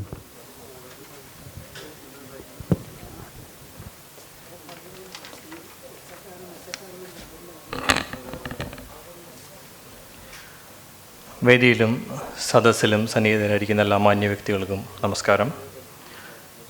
ക്ലബിൻ്റെ 60ാം വാർഷികം വജ്ര ജൂബിലി ആഘോഷത്തിൻ്റെ ഉദ്ഘാടന സമ്മേളനത്തിൻ്റെ നന്ദി പ്രകടനമാണ് ചെയ്യാനുള്ളത്. നമ്മളല്പം വൈകിയാണ് പോകുന്നത്, ഞാനതുകൊണ്ട് വേഗം അവസാനിപ്പിക്കാം. യോഗ നടപടി പ്രകാരം ആദ്യം നന്ദി ഇന്നത്തെ യോഗത്തിൻ്റെ അധ്യക്ഷൻ, ഞങ്ങളുടെ രക്ഷാധികാരി കൂടിയായ ശ്രീ PK വിജയകുമാർ സാറിനാണ്. ഈ യോഗത്തിൽ സംബന്ധിച്ച് ഈ അധ്യക്ഷ സ്ഥാനം നിർവഹിച്ച അദ്ദേഹത്തെ ക്ലബിൻ്റെ പേരിൽ പ്രത്യേകം നന്ദി അറിയിക്കുന്നു. അതുപോലെ തന്നെ മറ്റൊരു വിശിഷ്ട വ്യക്തിയായ ശ്രീ ഭരത് ഭൂഷൺ സാർ, മുൻ ചീഫ് സെക്രട്ടറിയാണ്. അദ്ദേഹം ഇന്ന് ഈ യോഗം ഉദ്ഘാടനം ചെയ്ത് അടുത്ത 5 ദിവസത്തെ പരിപാടികളുടെ സമാരംഭം കുറിച്ച് തന്നതിന് അദ്ദേഹത്തോട് ക്ലബിൻ്റെ പേരിലുള്ള പ്രത്യേകം നന്ദി അറിയിക്കുന്നു. ഇന്നത്തെ വിശിഷ്ടാതിഥി ഡോക്ടർ അജയ്കുമാർ, സർവമംഗള ട്രസ്റ്റിൻ്റെ മാനേജിങ് ട്രസ്റ്റിയാണ്. അതുകൂടാതെ കഥകളി ക്ലബ്ബുമായി എന്നും സഹകരിക്കുന്ന സ്ഥാപനമാണ് സർവമംഗള ട്രസ്റ്റ്. ഈ വരുന്ന കളികളിലും ഒരു കഥകളി അവരൊരു ദിവസം കഥകളി സ്പോൺസർ ചെയ്യുന്നുണ്ട്. ഇന്നത്തെ കീർത്തിപത്ര സമർപ്പണ ചടങ്ങും ഈ ഹൈദരാലി സ്മാരകത്തിനുള്ള ആദ്യത്തെ സംഭാവനയും നൽകാനായി ഇവിടെ വന്ന് നമ്മളോട് സഹകരിച്ച അദ്ദേഹത്തോട് പ്രത്യേകം നന്ദി അറിയിക്കുന്നു. അടുത്ത സുവർണമുദ്ര ചടങ്ങിലെ അതിഥികൾ. ഇന്ന് സുവർണമുദ്ര ജേതാവിനെ പൊന്നാട അണിയിച്ച doctor Narayana Pisharody, managing partner Saroja multi speciality hospital. നേരത്തെ പറഞ്ഞ പോലെ എല്ലാ വർഷവും നമുക്ക് കീർത്തിമുദ്ര തരാനായിട്ട് അവരുടെ കുടുംബത്തിൽ നിന്നാണ് അത് നമുക്ക് തരുന്നത്. നേരത്തെ ആരോ ഇവിടെ പഴയ അംഗങ്ങൾ പറഞ്ഞ പോലെ 300 രൂപ ഉണ്ടായിരുന്ന സമയത്ത് തുടങ്ങിയ ഒരു സംരംഭമാണ്. ഇന്ന് സ്വർണത്തിൻ്റെ വില നമുക്കറിയാം. ഇന്നും അവരത് നിർത്താതെ നമ്മളോട് സഹകരിക്കുന്നുണ്ട്. അതുകൂടാതെ ഈ വേദിയിൽ കഴിയാവുന്ന സമയത്തൊക്കെ അദ്ദേഹം വരാറുമുണ്ട്. ഇന്നും അദ്ദേഹം വന്ന് ഈ ചെറിയൊരു ചടങ്ങാണെങ്കിലും അദ്ദേഹത്തെ പൊന്നാട അണിയിച്ച് നമ്മളോട് സഹകരിച്ചു. ഇവിടെ വന്നതിന് അദ്ദേഹത്തിന് ക്ലബിൻ്റെ പേരിലുള്ള പ്രത്യേകം നന്ദി അറിയിക്കുന്നു. അടുത്ത സുവർണമുദ്ര ജേതാവ് MPS ആശാൻ. നമ്മുടെ കഥകളി കലാകാരന്മാരായാലും നിരൂപകരായാലും പണ്ഡിതരായാലും എല്ലാവരും മൺമറഞ്ഞു പോയ കഥകളി ആചാര്യൻ പത്മനാഭനാരാശാനോടാണ് അദ്ദേഹത്തെ പലപ്പോഴും ഉപമിക്കാറ്. അദ്ദേഹത്തിന് ഈ അവാർഡ് നൽകാൻ കഴിഞ്ഞത്, സുവർണമുദ്ര നൽകാൻ കഴിഞ്ഞത് ക്ലബിൻ്റെ ഒരു ഭാഗ്യമായി കരുതുന്നു. എൻ്റെ വ്യക്തിപരമായ അഭിപ്രായത്തിൽ ഒരുപാടൊക്കെ മുൻപ് അദ്ദേഹത്തിന് ഇത് കൊടുക്കേണ്ടതായിരുന്നു. വളരെ വൈകിയെന്നാണ് എനിക്ക് തോന്നുന്നില്ല, വൈകിയിട്ടുണ്ട്. എന്നാലും ഈ വൈകിയ വേളയിലും അദ്ദേഹത്തിന് അത് കൊടുക്കാൻ കഴിഞ്ഞത് നമ്മുടെ ഭാഗ്യം. അദ്ദേഹം ഇവിടെ വന്ന് സ്വീകരിച്ചതും നമ്മുടെ ഭാഗ്യം. ഇവിടെ വന്ന് ഇത് ഏറ്റുവാങ്ങിയ അദ്ദേഹത്തിനും അദ്ദേഹത്തിൻ്റെ കുടുംബാംഗത്തിനും ക്ലബിൻ്റെ പേരിലുള്ള പ്രത്യേകം നന്ദി അറിയിക്കുന്നു. അദ്ദേഹത്തെ പരിചയപ്പെടുത്തിയത് നമുക്കെല്ലാം പരിചയമുള്ള ശ്രീവത്സൻ തീയാടിയാണ്. സാംസ്കാരിക മേഖലകളിൽ, വേദികളിൽ, അതിപ്പോൾ കഥകളിയായാലും കൂത്തായാലും കൂടിയാട്ടമായാലും എല്ലായിടത്തും അദ്ദേഹത്തിനെ നമുക്ക് കാണാം. സോഷ്യൽ മീഡിയകളിൽ പരിചയപ്പെടുത്തലുകൾ എല്ലാം ഉണ്ട്. പരിചയപ്പെടുത്തലുകളിൽ മുമ്പൻ എന്ന് വേണമെങ്കിൽ പറയാം. അദ്ദേഹം ഇന്നിവിടെ വന്ന് തൃശ്ശൂർ കഥകളി ക്ലബിന് വേണ്ടിയിട്ട് MPS ആശാനെ പരിചയപ്പെടുത്തി. വളരെ ഭംഗിയായി തന്നെ അത് അദ്ദേഹം നിർവഹിച്ചു. അദ്ദേഹത്തിനോട് ക്ലബിൻ്റെ പ്രത്യേകം നന്ദി അറിയിക്കുന്നു. ഇന്നിവിടെ സ്മരണീയ പ്രകാശനം ചെയ്ത ഡോക്ടർ PNV എന്ന പേരിൽ അറിയപ്പെടുന്ന ഡോക്ടർ PN വിജയകുമാർ സാറ് ഈ ചടങ്ങിനെത്തിച്ചേർന്ന് ഈ സ്മരണീയ പ്രകാശനം നിർവഹിച്ചതിന് ക്ലബിൻ്റെ പ്രത്യേകം അകേതവുമായ നന്ദി അറിയിക്കുന്നു. ബാക്കി വേദിയിലുള്ള രക്ഷാധികാരി അഡ്വക്കേറ്റ് CK നാരായണൻ നമ്പൂതിരിപ്പാട് അവർകൾ, president Shri PK Radhakrishnan sir, treasurer Shri Rajeev Menon, secretary Prashanth Menon, എല്ലാവർക്കും ക്ലബിൻ്റെ പേരിൽ നന്ദി അറിയിക്കുന്നു. കൂടാതെ ഇന്നത്തെ നാളത്തെയും കളി സ്പോൺസർ ചെയ്യുന്ന തിരുവനന്തപുരം ദൂരദർശൻ കേന്ദ്രത്തിനും ക്ലബിൻ്റെ പേരിൽ നന്ദി അറിയിച്ചുകൊണ്ട് ഈ യോഗത്തിൽ എത്തിച്ചേർന്ന എല്ലാവരെയും ഒരിക്കൽ കൂടി യോഗത്തിലേക്ക് സ്വാഗതം ചെയ്തുകൊണ്ട് യോഗാധ്യക്ഷൻ്റെ അനുമതിയോടുകൂടി യോഗം സമാപിച്ചായി അറിയിക്കുന്നു.